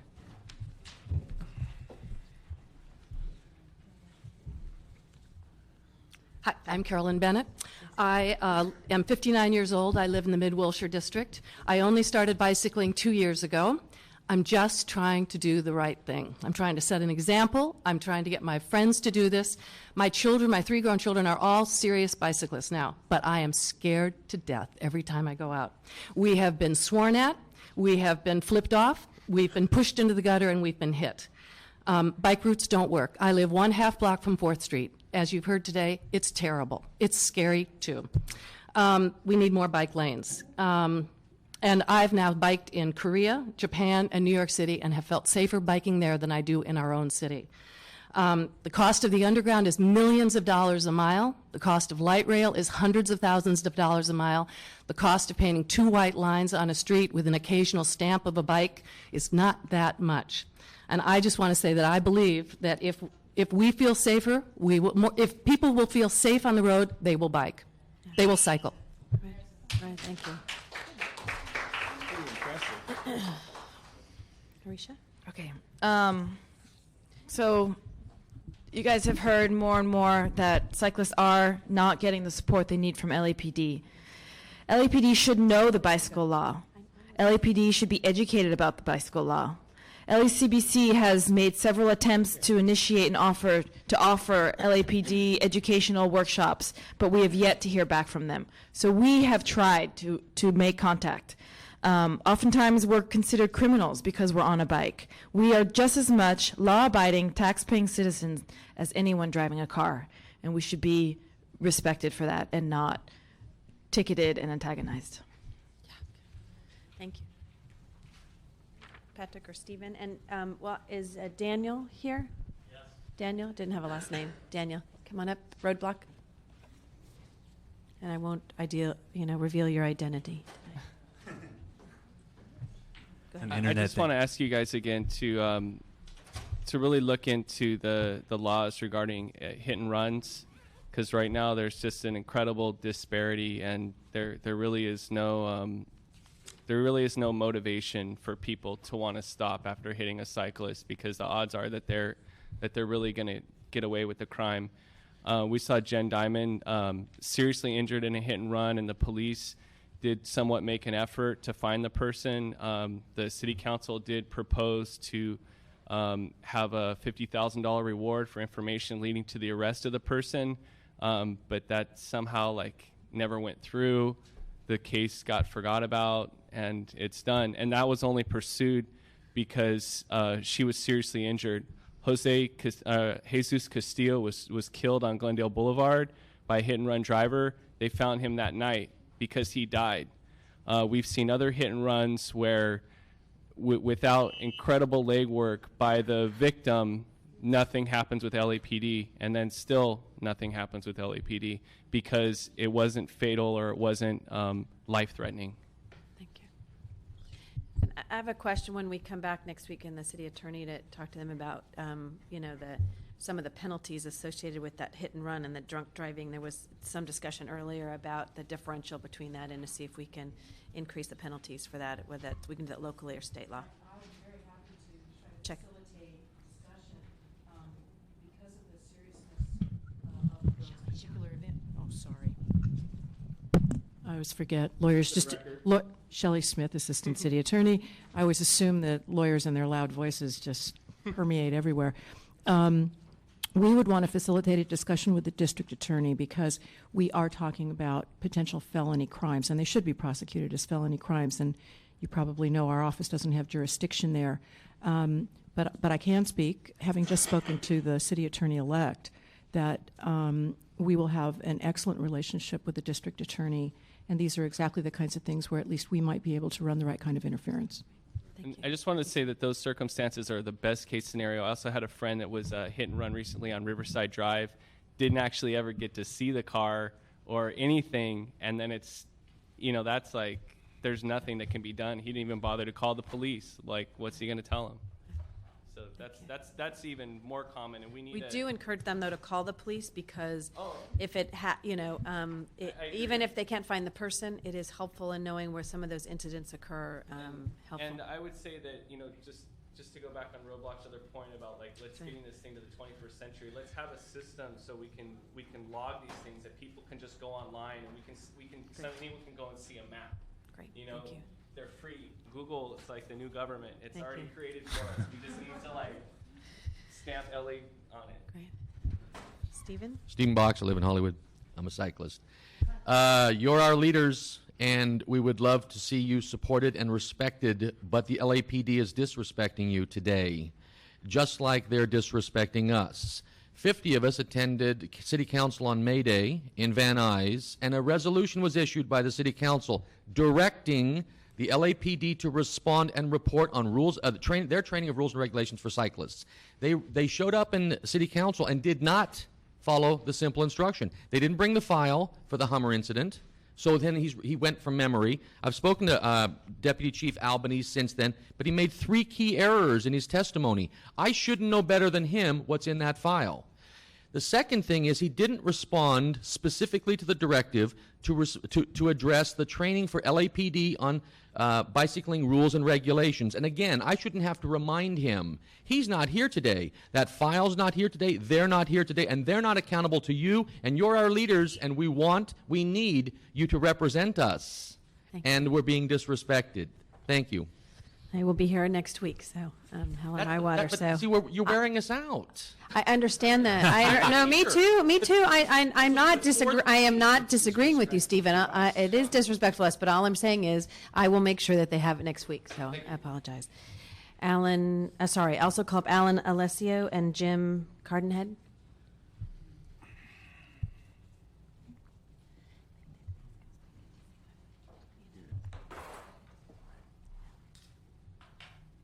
Yeah, I want to say, I don't want to totally diss the LAPD. I think for the most part, in my experience riding on the roads, I've probably got about 6,000 or 7,000 miles in the last 6 years.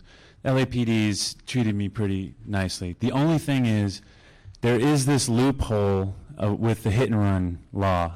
And I was actually hit. I was hit on Glendale Boulevard, and I managed to survive, thank God. I got dragged on the hood for about 75 feet before I was thrown. I actually managed to get the plate, only 6 out of the 7 numbers. Call the detectives the next day after I get out of the hospital. I'm like, all right, let's go. We're ready to go.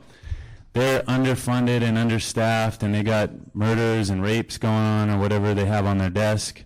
So I understand that they're basically like, you're in one piece. It's going to be a while.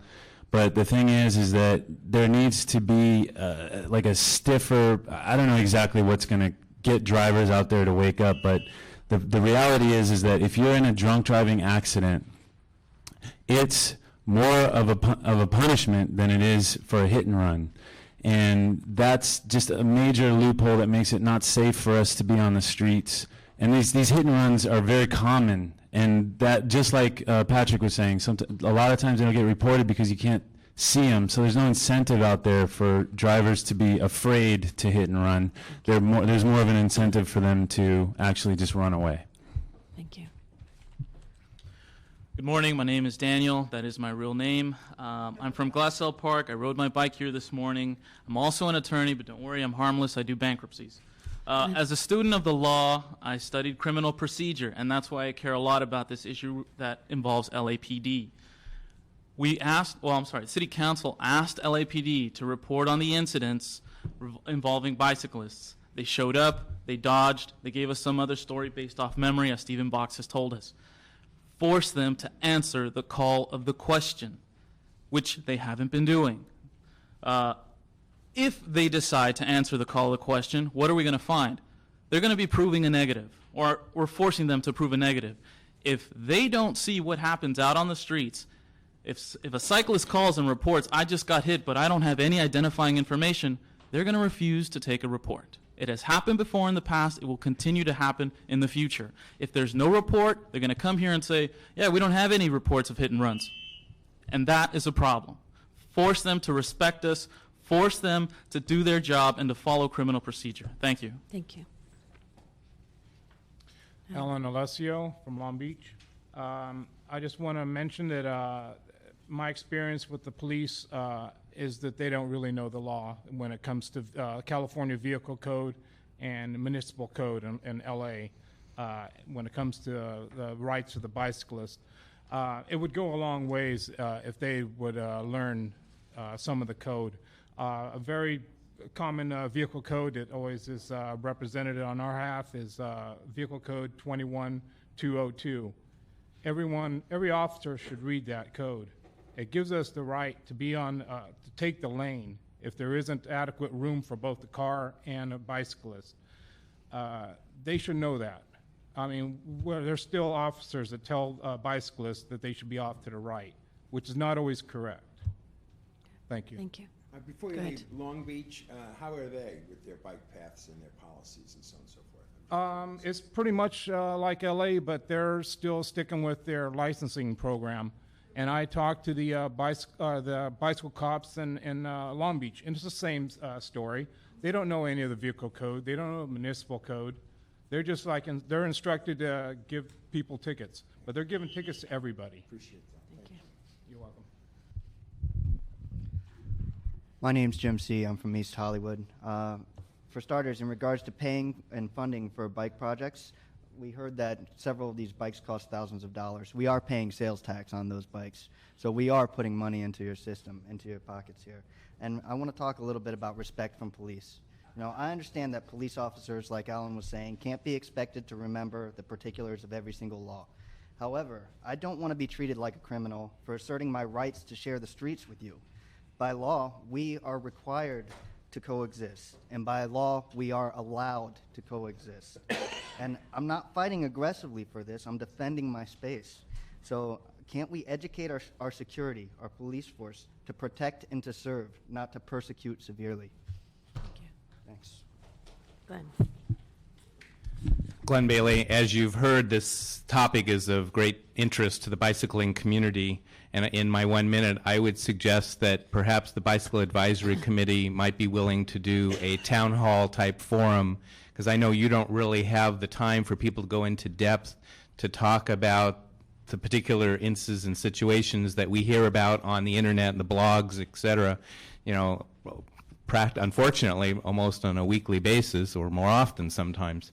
But I think there's a lot of issues there, and if you could help us get somebody who is not just a person in a uniform and a badge, but someone who had real authority in LAPD, someone who could really make some changes with regards to what needs to be done in terms of officer training in all the different divisions, et cetera, help us get that person to such a town hall forum. I think that would go a long way to get that dialogue going and maybe make things better as it relates to bicyclists and the police department. Great, thank you. And I think, I mean, even we had a case that was in executive session just recently, and there was a lot of differing opinion as to, and it was between a bicycle and a vehicle, opinion as to the rights and responsibilities, and LAPD understanding that. And so we have a lot of work to do on that particularly. So we will have that next week. We'll provide them with the tape from today as well. So that'll be continued to next week. Next item. Item 5. Item 5 is a Cardenas, Gruel, Rosendahl, Garcetti motion relative to the availability of federal transportation funds to support bicycle safety programs and outreach regarding bicycle awareness in Los Angeles.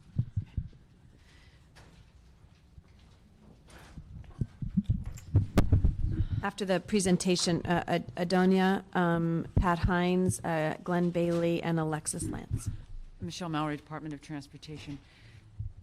Currently, there are federal funds available through the Call for Project. Metro's Call for Projects disperses the federal funding that's available for transportation. Essentially, the funding that's available to us is available in two categories. It's available to transportation enhancement activities, and it's available to us in congestion mitigation air quality.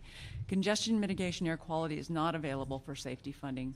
Transportation enhancement activities is available for safety funding, but it's a very small amount. And I should say we get only about $10 million for the county per year through Metro, through the federal funds. That's about all of Los Angeles County. That's 88 cities, one unincorporated area of Los Angeles County, and it's $10 million a year. So that's what comes down for federal funding, and that's about it. We also have some state and local funds available. There's a bicycle transportation account, which is $7.2 million available for the entire state. It's there now. We hope it stays there, but we don't know if it will. There's also a fund called Hazard Elimination, which is not available for safety funding, but it's available for things like grate replacement, which actually the city has applied for and is replacing some of the grates around the city. We also have Transportation Development Act, Prop C, and hopefully Measure R, we hope is going to be available, local Measure R. We're not positive. Metro's working on that right now, and they don't have any bicycle recommendation on their subcommittee working on that. They don't? They do not. And So we I was made just it clear curious last about the week, Expo yeah. line, Sure. which is something I care about. I mean, the bicycle, there's no bicycle path, there's no bicycle commitment, there's no nothing? Well, we can talk about the Expo line. We are working with Expo Authority, Phase 2 Authority on the Expo line, and we're hopeful that that's going to go through. The Los Angeles County Bicycle Coalition has been instrumental at bringing bicycling back to the table. Good. But the city has applied for additional funding to fund the shortfall for the bicycle path through there. We do have bicycle lanes going through on the Expo Phase 1 project that are going to start at the USC campus at Vermont. We've also been working with the City of Santa Monica Metro staff and the Expo 2 Authority to resolve some of the issues on the right-of-way. But there's a lot of work to be done, but we are working on that, and it is moving forward now. And again, we can thank the LACBC for their work in bringing us back to the table on that. So my point is there are very limited funding available for bicycling. We're working to do a number of things. We're trying to bring the city up and make it more bicycle-friendly. We're doing that with a very limited staff. If you can think about the engineers and the staffing that we have department-wide, we have 11 people total working on bikes.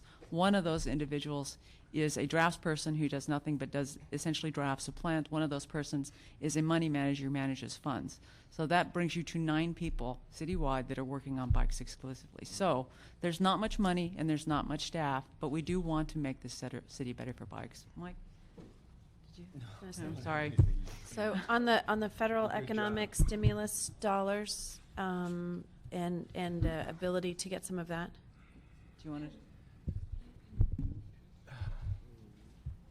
You know, most of the stimulus dollars, the important thing on the stimulus dollars was the city share was to have projects that could be obligated for construction within 90 or 120 days.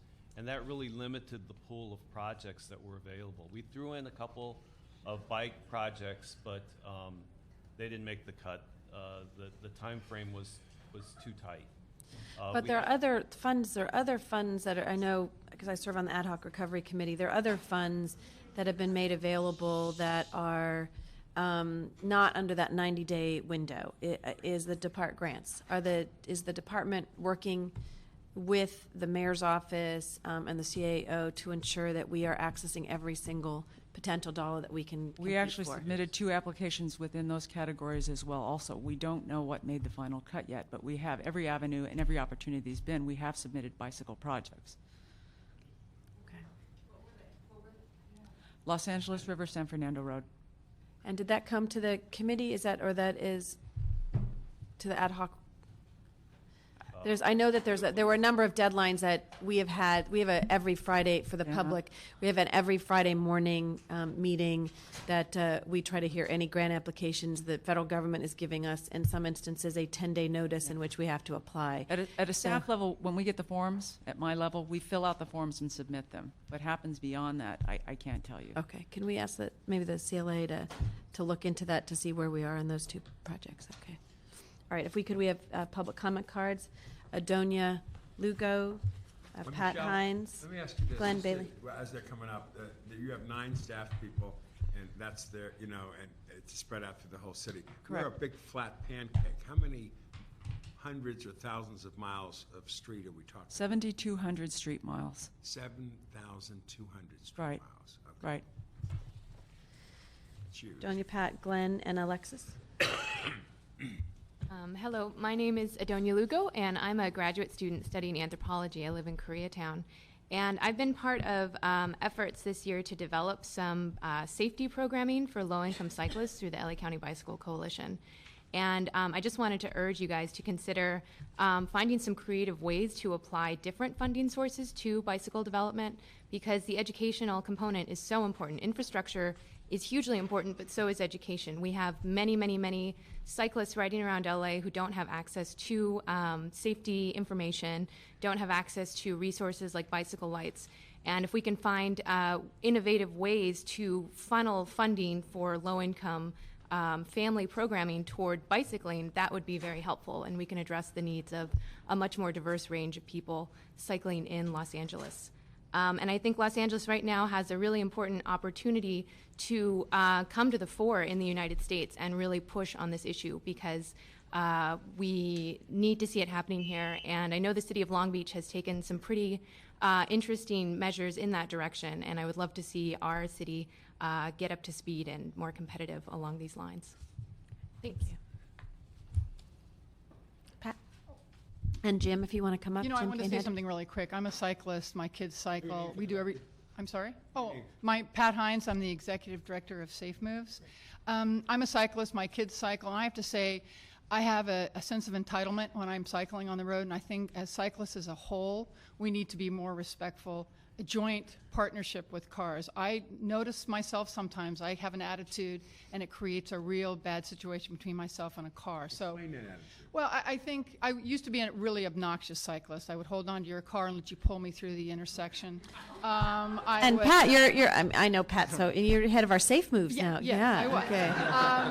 In 1983, I was one of those obnoxious cycling. I lost my best friend in a hit-and-run crash on Pacific Coast Highway, and then I've been teaching bicycle safety ever since. But I noticed myself yesterday, a cyclist came up to my window and threw a water bottle in and told me that I should get my gas guzzler off the street. And that was a little bit much for me. But I think as cyclists as a whole, we need to work together. So I hope that doesn't count as my minute. So. Okay. I want to say really quickly, the City of Los Angeles, I speak throughout the world. The City of Los Angeles has one of the most progressive educational programs in the world. We're funded by the city of the Department of Transportation. We connect with over 200,000 youth here in Los Angeles. We've done 170, about 1,500 workshops, 100 rodeos. We've refurbished about over 500 bicycles, given them to low-income youth. We distributed last year alone 1,200 helmets. We work with parents, we work with school officials, we work with kids. We have a very proactive program. And on behalf of the DOT, they've applied for funding through the Safe Routes to School grant. They were very successful in getting that grant. We'll be able to see about 50 schools coming in September who are targeted that would be possible schools that had strong bike commuter programs. So I'm very supportive of education. I do believe it's key in making the city safer. I also think it's key in promoting our youth to see bicycling as an alternative form of transportation. Okay, thank you.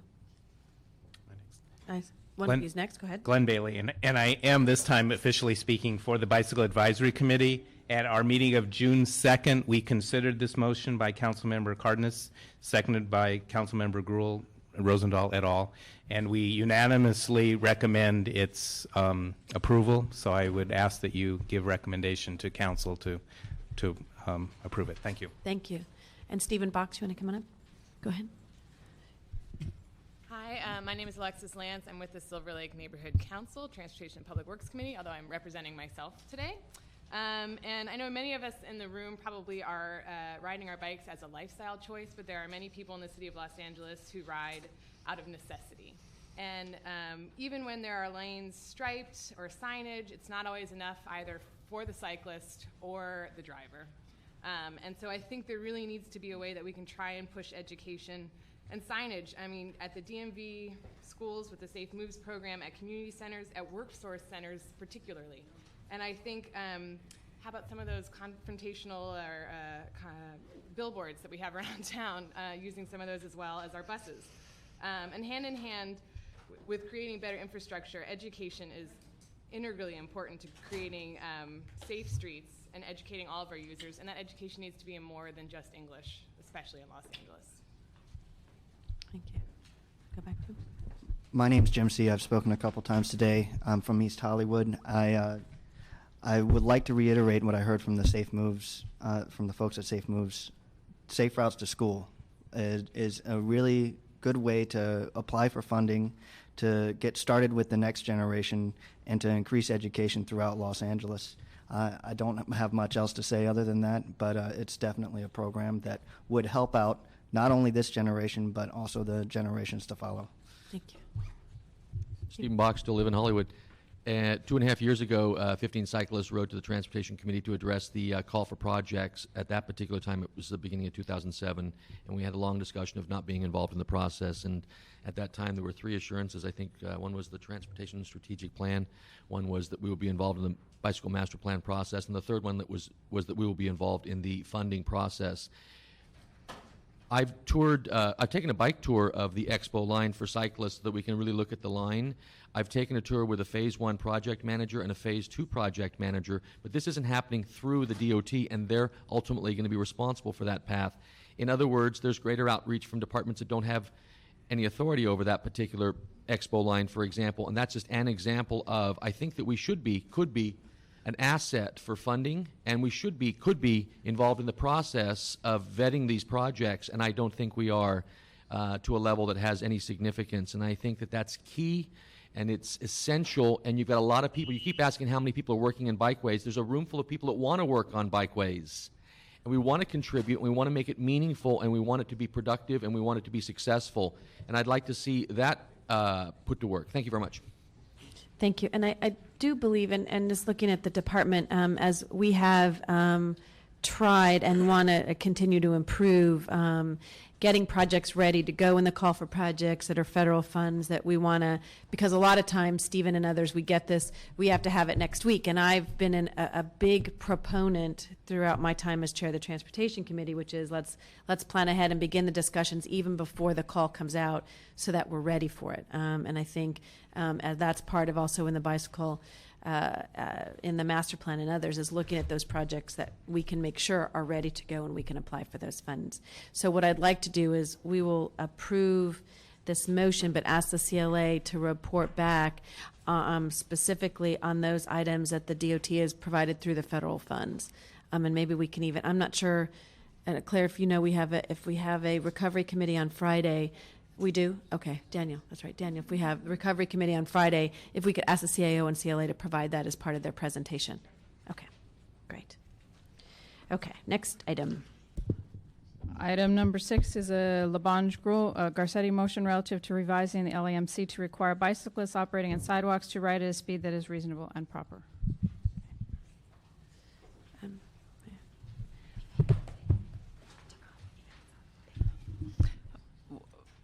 The city currently has an ordinance well, let me just read it to start from there, and we'll go from there. The current ordinance on sidewalk riding is 56.1.5, which states, no person shall ride, operate, or use a bicycle, unicycle, skateboard, cart, wagon, wheelchair, roller skates, or any other device moved exclusively by human power on a sidewalk, bikeway, boardwalk, in a willful or wanton disregard for the safety of persons or property. So our ordinance doesn't say you can't ride a bicycle on the sidewalk, and I should note that the California Vehicle Code allows local authorities to make a decision about sidewalk riding. We either adopt an ordinance or we don't and allow sidewalk riding, and this is how the city has done this. It's many decades old. I can't tell you how old this ordinance is, but it's tough to work with, and it's a little difficult to define. What I think the council member would like to do is have us look forward and clarify this ordinance. I know one of the concerns is bicyclists riding in the same direction as traffic. When they're on the sidewalk, there's a question of speed. The city of Seattle talks about, and some of this language is actually in the motion, talks about audibly notifying pedestrians when making passing movements and yielding to pedestrians at all times. We actually don't have that within our municipal code, so we could do a little bit of research and see what's out there and look at how to best modify our ordinance to make it work a little better. And I think that goes to the issue, again, without talking about the specific case, but that in LAPD's investigation of that and some of it,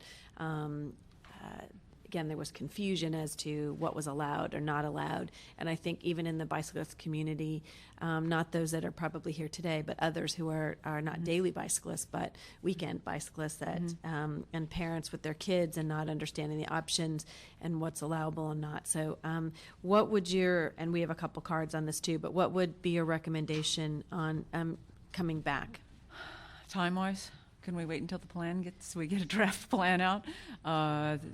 But on this one, on its request, a city attorney to revise the municipal code to look at it. Okay. And this, I'm going to look at you, 60 days. In Pacific Palisades and Palisades Drive, a young man was riding his bicycle, hit a lady and killed her. That was on the shoulder, is that correct? I believe it was on the shoulder and it was in the dark. There were a lot of associated issues with that. It was early, right. It was right at dawn. Right. And she was taking her daily walk, and the young man went around a bend and hit her. So there are real issues. Agreed. And there are issues for a bicyclist riding on sidewalk. It's not the safest way. I actually believe you're a lot safer out in traffic if you're following the traffic rules and riding in the same direction in traffic and doing those sorts of things. The difficulties occur when bicyclists leave the sidewalk and enter intersections and motorists don't recognize that they're going to be there. So it's not an advisable way to ride without a lot of caution. Thank you. We have 4 public comment speaker cards: Jim McQuiston, Glenn Bailey, Arnold Sachs, and Shadi Zahedi, I think. Stephen, I don't have yours on this one. I have you on 7 is your other one.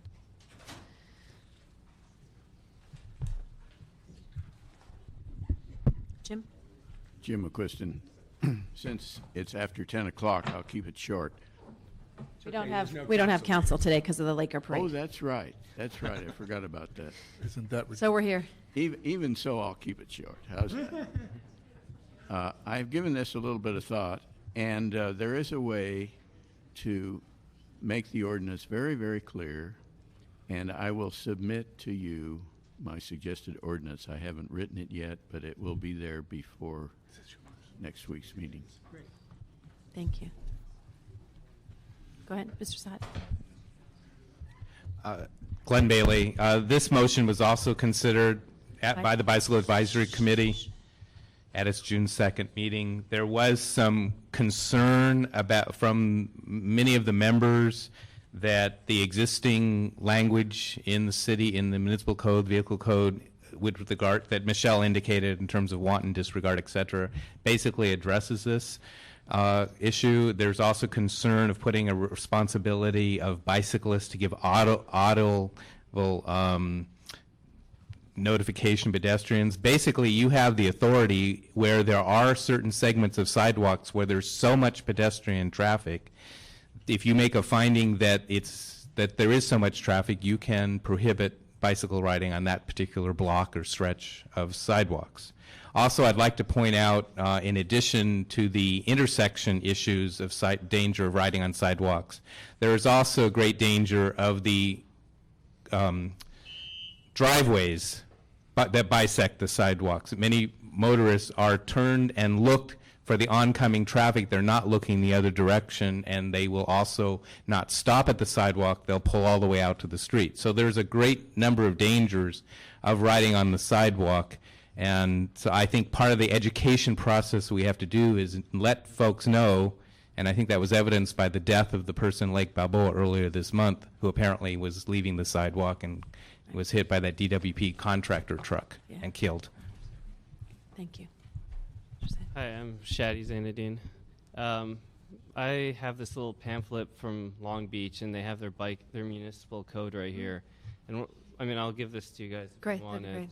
But one of the things it says no bicycle shall ride upon a sidewalk within a business district. But it does allow them to ride on sidewalks with audible signals and passing on the left and things like that. But I think that making the code is not going to, just like, enacting is not going to really do much, because the people who ride on sidewalks anyway are usually the ones who are uneducated about bicycle safety. So I think that it's more important to promote bicycle safety than to do anything with the law.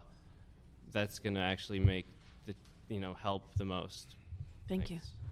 Arnold? Mr. real Box, quick. you want to come up as well? Somebody leave this up on the desk here. Oh, okay. Sorry. Didn't know.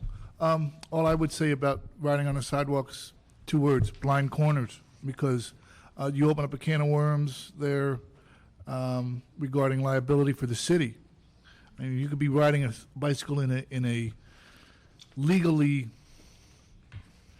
what was the words they used to describe the ordinance that you can't ride, how you should ride your bicycle? You could be riding your bicycle within the parameters of the law, and you come up to a blind corner, and somebody's walking across, and you hit them. Does the city suffer liability from that accident? Business district, you open up a can of worms, deciding which is which and where and how to regulate that kind of performance. Like the gentleman just said, it's the education part that needs to be addressed. People that want to ride on sidewalks are going to ride on sidewalks in a bad fashion. They're going to do it anyway. Thank you. I think it was Roadblock, then Stephen Box, and Patrick Miller. Go ahead.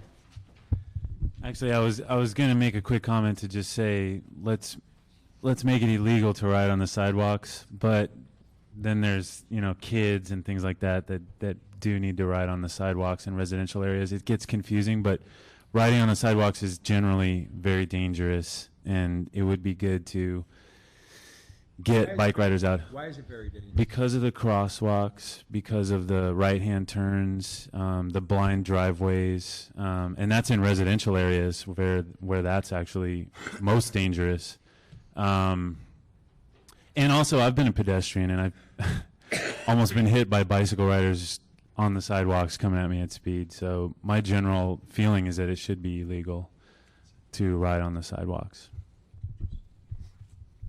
Stephen Box, bikes on the streets. We all agree it's safest on the streets. Well, when I say we all, it's safest on the streets. 2 to 8 times as dangerous on the sidewalks, according to the Caltrans pedestrian safety session yesterday and today, which is being held right now as we speak. It's not safe to ride your bicycle on the sidewalk. It's not safe for pedestrians. It's not safe for the cyclists.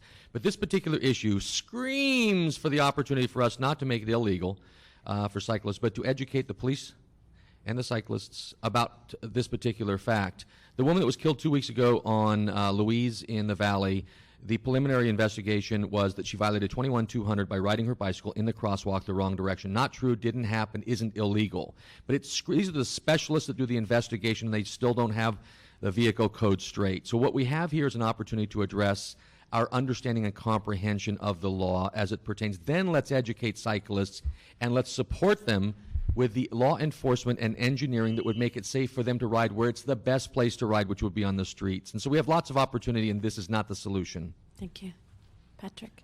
I would just say that last year there was also a death of actually the former bass player of the noted punk band Social Distortion died in the same way, in that he was crossing a crosswalk on a bicycle right by a freeway on-ramp, and he was smashed by a large truck. And that's one of the dangers that you asked about, why it's dangerous to ride on the sidewalk, is because a bike travels faster than a pedestrian and quickly transitions from being like in pedestrian mode into vehicle mode and back into pedestrian mode. And it's that in-between space that's really dangerous. I disagree that cycling on sidewalks should be illegal, but I think that there definitely needs to be signage so people are doing it safely and that people are aware of the risks, and that if we are really going to be talking about sidewalks as a place that novices and kids are going to be riding bikes, we need to have the proper infrastructure on those sidewalks, which means that we don't have blind driveways, blind intersections, and that the people that are riding on the sidewalk are informed of the laws, but also informed of the dangers in relationship to cars. Great, thank you. Risha and Greg. Greg Tedesco again. This brings me back to my previous point, is we really need defensible space on roads for bicycles. And until we have that, you can't make sidewalks illegal. I would rather ride 10 miles per hour on a sidewalk and not get killed by a car than 20 miles per hour on the street, knowing that any moment my life can be taken away, and my wife is a widow and my kids don't have a father. So I ride 10 miles per hour on the sidewalk occasionally, but I can't ride on the street because there is no safe place on the street because cars are not paying attention. So we need barricaded bike paths. We don't need just a piece of paint is not going to save my life when a 4,000-pound vehicle hits me. We need poles, we need separate space, and we need to take space away from cars. And again, it will create space for the cars that are still there, because if we can get 10,000 people off the road, there will be space for bicycles on dedicated bike paths that are defensible. Thank you. And also it'll improve the property value of the properties because there'll be less traffic, so it could actually generate tax revenue on those areas, which would be a good thing at this point as well. Thank you. Arisha? Hi. My name is Arisha with the LA County Bike Coalition.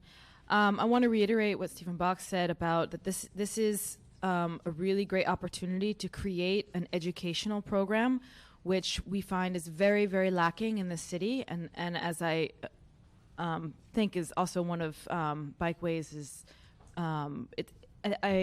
LA DOT Bikeways, I think, has an outreach program that they're supposed to be doing education, and it doesn't seem to be happening. We need the educational program not only to be in English, but in Spanish. A lot of the people who are actually riding on the sidewalks are low-income Spanish-speaking population.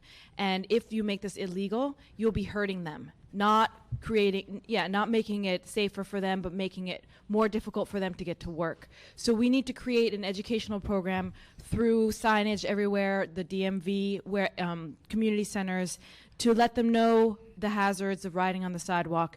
And also, one obvious option is to create larger sidewalks that are separated. So one area for pedestrians, one area for cyclists. In certain areas, especially in the places where the streets do not have enough room for cyclists. Great.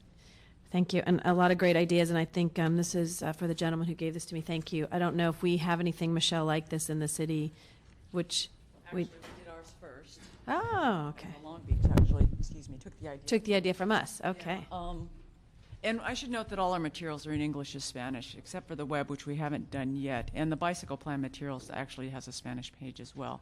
So we paraphrase our municipal code. If you open it, one side it's English, the other side it's Spanish.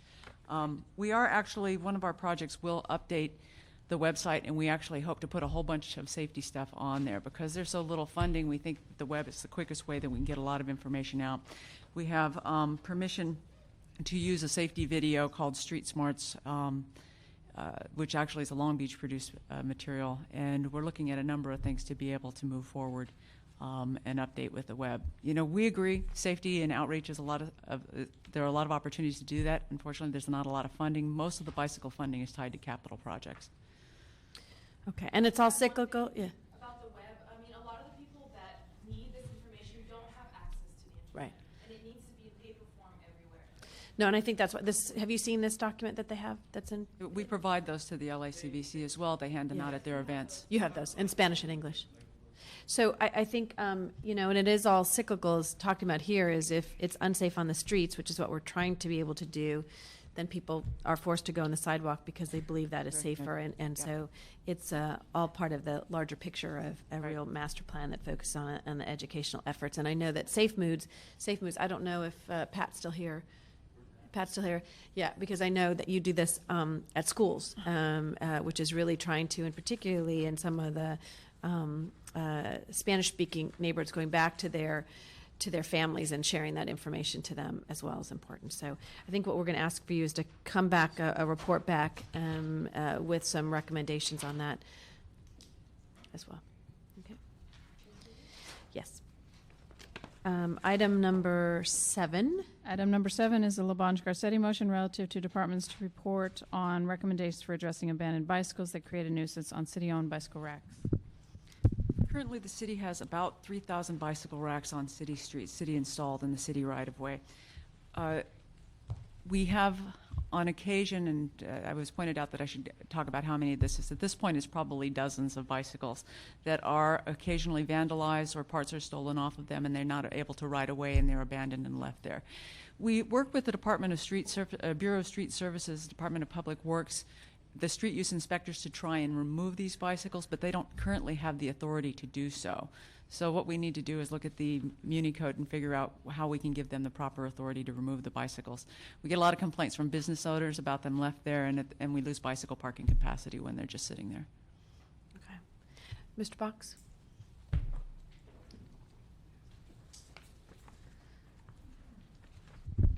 Thank you very much, Stephen Box. I live in Hollywood.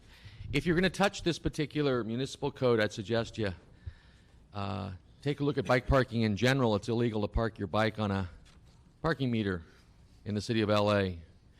There's 6,500 square miles of city, and I think we have, I guess, about a half a bike rack per square mile.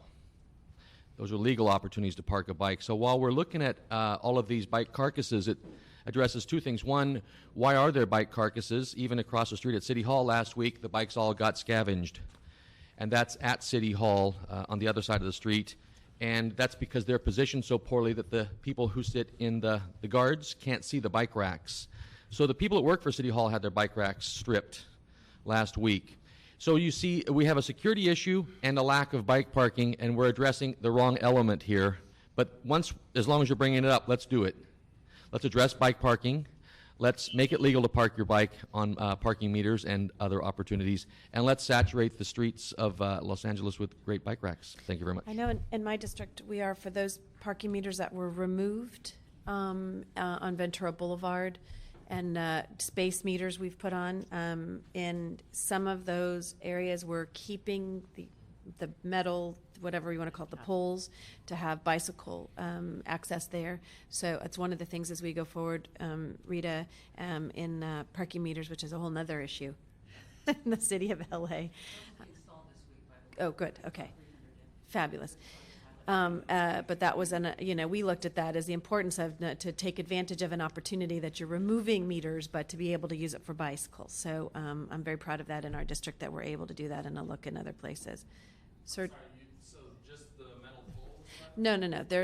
They're looking at a variety of ways. I don't know what we ultimately decided on an interim. I don't think it would be a pole that you could then pull, bicycle off. No. What we're looking at is those locations that we're monitoring. In the areas where we have the pilot program for the smart meters, we essentially have identified a number of locations to be able to retain bicycle parking in those locations, about 25% of the overall meters. What happens is the meter head is removed, the meter post remains. We've ordered a special piece of equipment that's called a meter hitch. It's produced by Darrow. They have a website, DERO. It's essentially a sleeve that fits over. It's a cast iron sleeve with a hoop that goes around, and it's got a badge head at the top that has the city's logo bicycle on there, so people can identify it as bicycle parking. And it provides an area so the bicyclist can lean it and enough room to be able to lock the bicycle properly. And again, we'll have about 300 of those in this week. Fabulous. Great. Thank you. And in the shameless self-promotion, we have pictures of those from Baltimore up at Streets Blog, and I'll put it on the post about this meeting. Great. So if anyone wants to see it, la.streetsblog.org. And come on to Ventura Boulevard. You can see it. I'll be there next week now that I know it'll be there. I'll be there with the camera. That's great. Real quickly, in New York, they have a similar ordinance to this, and it's led to a lot of legitimate bicycles, maybe one that's parked overnight or something like that, getting, taken away by the police. They refer to it as bikes stolen by cops. And it's been an issue there with the bicycling community there. And once it's in the law, it's hard to sort of tinker with it and get the right explanation out. So I just encourage you, if you're going to move forward with this, to put in language that sets a specific time frame for a bike being there, the same way that you would, a derelict vehicle where usually there's a notice put on the vehicle, or something like that, so that people know what it is, and that there's at least warnings given in the early phases of it, so that people that are just parking their bikes for a long period of time, maybe because they live in the building clear there or something, know what they have to do to not get their bikes taken away. Thanks. Great. Yeah, that was my concern too, is that we don't want to just be taking bikes all the time. So we'll ask the department to come back with the city attorney's office on that. So item number 8. Item number 8 is a DOT report relative to the implications of discontinuing or contracting out bicycle function activities. And this was a motion, and I don't see it for some reason in my packet here. The council member, could you explain maybe the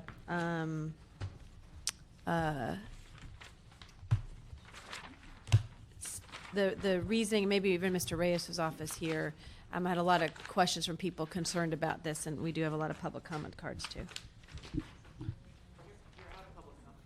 I'm sorry? I'll put some out. This was adopted with the long. Okay, thank you. I think it came about during the budget process when I think one of the proposals for dealing with the budget was to discontinue the bikeways function. Use the microphone, yeah. I think it was based on that the department had some internal document when, if this is, now it's coming back to me a little bit after all those long budget meetings, Mr. Rosendahl. Yeah. Is in the 10% sacrifice, shared sacrifice document that each department was coming back with what happens if we don't come up with layoff, furlough, early retirement plan, then each department has to come up and there was some document that you all prepared that got everyone excited, including all of us, because that was not something we would want to see go by the wayside. Yes. So I think that was in response to that, not to everyone wants to remove it. So I wanted to make that clear in that part of it. So with that in mind, if you could just give a brief report. Bikeways is divided up into 2 sections: bikeway engineering, bicycle outreach and planning. Bikeway engineering basically handles the bikeways, the lanes, the paths, the routes, those kinds of things. Bicycle outreach and planning is responsible for the plan, project development, the project management of the projects that they do have, things like the bicycle rack program. Currently, we contract, or essentially contract out as much as we think is reasonable, and that we can well define so that it can be contracted out. The bicycle plan is one thing. We spent a lot of time developing the scope so that we could get the plan out. Design of bike paths, the civil design is handled by Bureau of Street Services, Bureau of Street Lighting, Bureau of Engineering. Construction we do by contract, or Bureau of Street Services sometimes does bikeway construction for us. We contract out the maintenance. We've had, we contract initial stuff with Rec and Parks, and then more recently we've looked for a private contractor to do that work. bikeway refurbishment, we contract with General Services. And the bicycle pedestrian education for school children, we contract with a private provider, Safe Moves.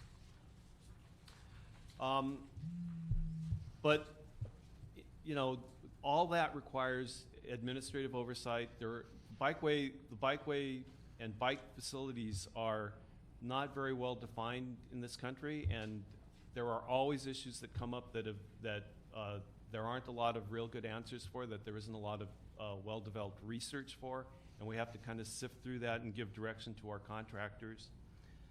And then we have new issues that continually come up in here and elsewhere that need to be addressed, and we can't contract that work out. So the bottom line on this is that we do contract out work. We contract out work that we think can be reasonably contracted out, and there's still a lot of other work that we can't contract out yet, I think. Well, and I'm not sure that the intention of the council was that we wanted to go and contract a lot out. It was, if we have no other choice, and there's some things we would have to do that, but I think the intent would we, kind of keep within the city departments and contract those things out that are appropriate, but not to go to the next level. And I think what we're saying with respect to that issue is that we're contracting most of the stuff out that we can now, and if Bikeways staff is eliminated, even those contracts can't go on. Yeah. Somebody will have to supervise those contracts, and then we have this whole other work that can't be done. Well, we're eternally optimistic that we will get agreements with trying to find that, the $500,000 that we have in the, I guess it's about 300 and some odd thousand for those that would be in concessions and working with the unions to do that. So we do have several cards here, so we will ask them all to come up. Good thing we did not have council today, because we'd still be here. Alice Strong, Mary Benson, Michael Kahn, and Stephen Box are our first four, followed by Roadblock, Daniel, Lynn Brown, and Damian Newton. So when someone gets up, you must... No. But you are welcome to... Go ahead. Alice? Alice? Alice isn't here. Okay. Mary? Okay. Good morning, Mary Benson. I'm talking on this subject as a representative of the Neighborhood Council from Sun Valley Area Neighborhood Council. I'm very happy to hear that the San Fernando Road Bike Plan in this meeting, I'm glad I came because otherwise I wouldn't have known. Sun Valley Neighborhood Council represents 7.5 miles of the San Fernando Valley Road Bike Plan. One of the things I'd like to talk about contracting, and I'm so glad Councilmember Gruhl is chairing this committee, because I remember when 311 consolidated all the 800 numbers and saved a great deal of money. Consolidation of services. Here we're talking about a bike plan. We've got maintenance of bike paths. We've got street services. We've got the Bureau of Sanitation, Office of Community Beautification. And it seems to me that a transportation committee that is planning and designing roads, the opportunity and the responsibility for maintaining those roads and those bike paths needs to go to a separate department that is responsible for maintaining and beautifying roads for other operations in the city. Thank you. Roadblock, you're next on the net. Come on. Go ahead, Mike. Michael Kahn. I was very happy to read this document about the work of the Bikeways Department, but I was struck that one element of the work that I presumed is happening there all the time was left out entirely. And that element is finding a compromise, negotiating a solution between the conflicting demands of the bicycle and the car. That is the department where this conflict needs to be negotiated, and that's where it is negotiated, and that is a wonderful and important piece of work. But it is not listed on the list of work that the department does. Hence, Bikeways and DOT together negotiate that crucial aspect, and that's what we all fight about here. They do it without knowing that they do it. They don't have, they have limits where they say this staff cannot decide this, and within that limits they try to negotiate something, but the real political discussion that needs to take place, what is the value of the car, what is the value of the bicycle, is not conducted, that discussion is not conducted in the Department of Transportation. And I have written a little book which is in the shape of a math book, and for anyone who wants it, I've argued this a little bit more clearly maybe than I can say now. I think if you want to outsource something in the DOT, you want to outsource it to yourself, because the DOT is not able to produce that political compromise between the car and the bicycle. That's something that ends on your desk. And so that action that is being provided by the DOT in an implicit and unconscious manner needs to be conducted in a conscious manner, and it needs to be conducted by the politicians, not by the engineers. Thank you. Thank you. And I think what the hope is that we give direction, the departments come together with the public, come back with a document that then we can develop and comment on. So Stephen, and then Roadblock, and I call up Daniel and Lynn Brown, and Mary Benson, maybe you could let Lynn take your seat. Stephen Box. This document is wonderful. It's good to see an overview of the department's responsibilities, efforts, and accomplishments. Missing from this would be the mandate or the intentions of the department. And so some of that is set out in the old bicycle master plan, the one we're still using.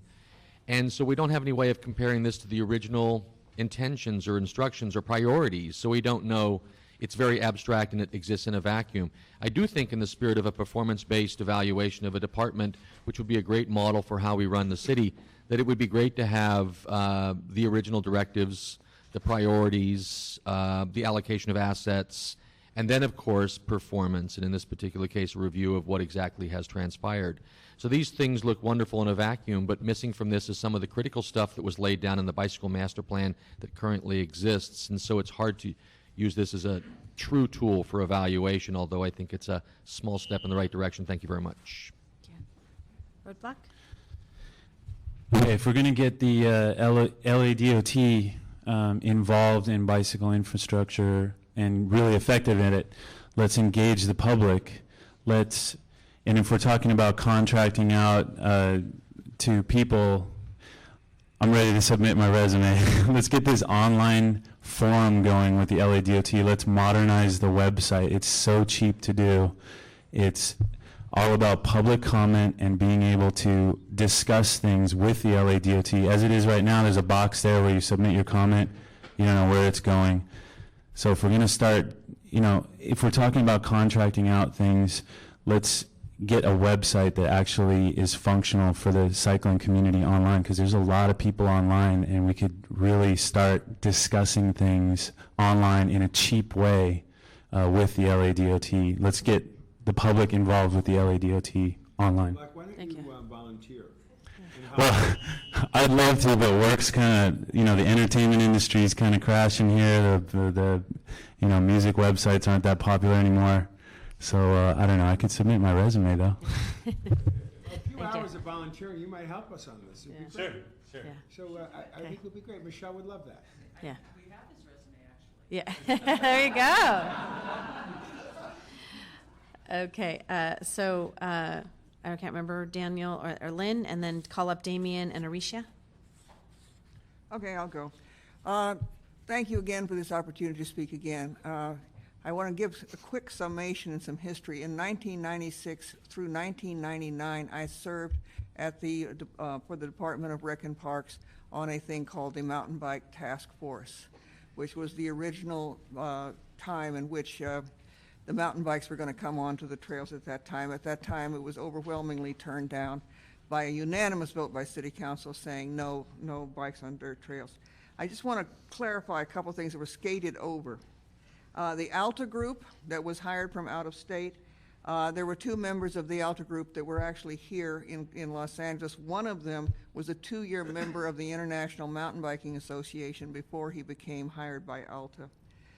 The second was that the Osprey group was indeed a mountain bike advisory committee. Jim Hausenauer, the founder of IMBA, International Mountain Biking Association, had worked with the Osprey group on the Park City Agreement and on the Wilderness Society Agreement, which brought bikes onto the trail. Another thing I want to say is, this to me is definite bias. This speaks bias. This is not, what do I want to say, neutral organization. It was a definite bias. The meetings, in terms of the Osprey meetings, were made public only after there was a huge outcry at Arts, Parks, and Aging about the fact that the public was being excluded, not even allowed in the room, until Councilman Bonge made a fuss, and they were allowed in but not allowed to speak. If I could just ask you to conclude, Lynn. I will bring this up right quick. Originally, recreational bikes were on paved bike trails. The needs assessment study, which was done by Rec and Parks in 2008, the top of the list of the needs assessment study was hiking and bike paths. There was mountain biking on dirt trails, didn't even make the cut. It didn't even appear on the list. It was bike paths, which are paved paths like the bike thing. So, one more thing, shut up. At the end of the Osprey group, this was not mentioned at all. At the end of the two meetings, the Sierra Club representatives and the equestrian representatives voted totally unilaterally to oppose any change in the city park ordinance. Period. There was no agreement to this whatsoever. Thank you. Thank you. Thanks, Lynn, for being here. And Glenn Bailey, you're our last one on this number, so go ahead, Daniel. Once again, my name is Daniel. I'm from Glass Hill Park. I rode my bike this morning, and I'm an attorney. Really quick, I think at the root of this motion is a concern over the budget and about the lack of resources in the city and about efficiency and how we carry out all these great plans that we're coming up with. However, I truly hope that when the face of this transportation committee changes in the near future, that our concerns as a group over responsibility, accountability, and effectiveness also get transferred over to the new face of the committee in the future. This is not something where we can afford to lose momentum, which we are forming this morning and that we've been forming over the last number of months and at the beginning of the bicycle plan in '96 and its reinvention as it exists now. Let's not lose that momentum in the changeover of bureaucracy. We need to keep moving forward, and I ask the Transportation Committee to transfer over all of our concerns to the new face of the committee, regardless of whether you decide to discontinue or to contract out to other firms, consulting firms. Thank you. Thank you.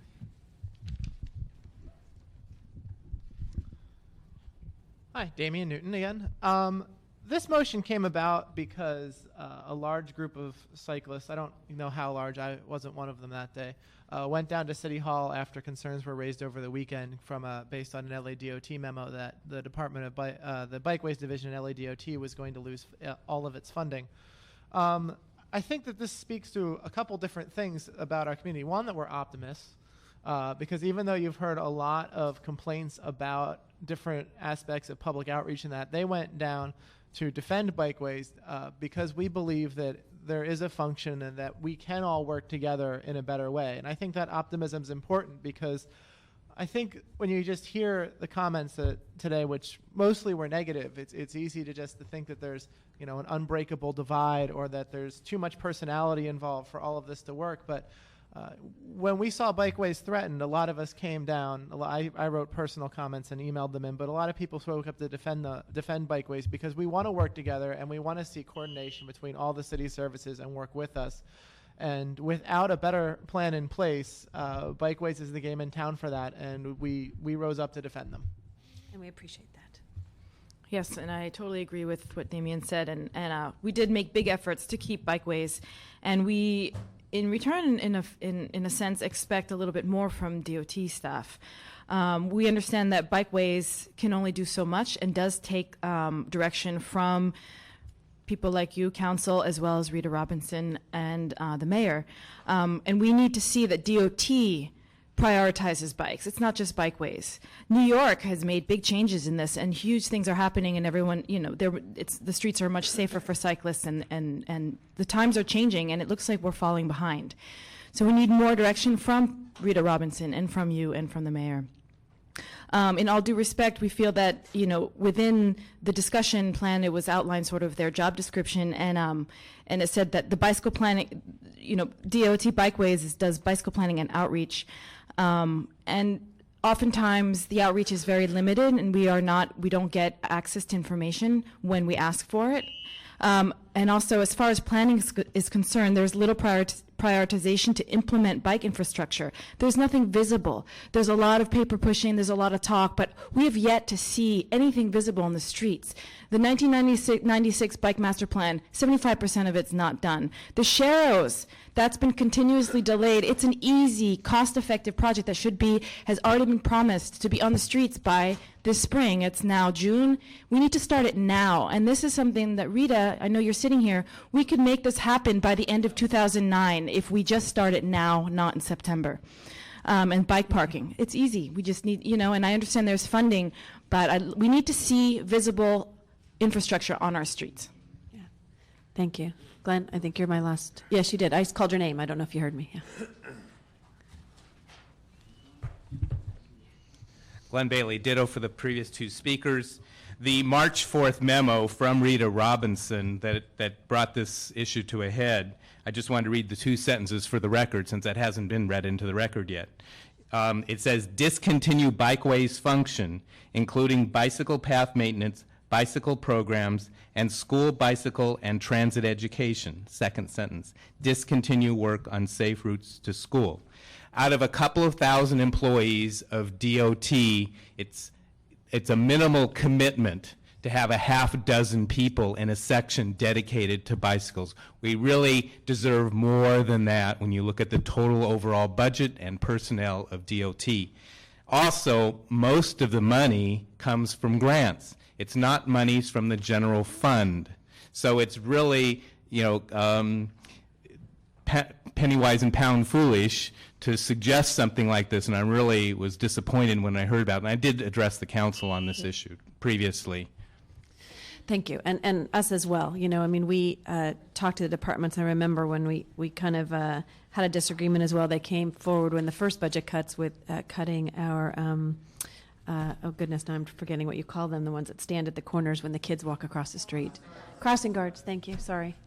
Long morning, only half a cup. Crossing guards, that was the first thing, and the same with bicycle. There are a lot of other things to think about, and the budget crisis is real, but it should not be the first thing. And I think that was the reason why the motion that's before us today, I also did a motion as well to ensure that we had that. So we want to receive and file this particular report at this time. We do have a couple of public comment cards for anything that has not been said yet today on bicycling. And I want to just thank, before people leave, too, for all of you being here. This is, I think, I think he's left, but the gentleman who talked, momentum. And I think you're right.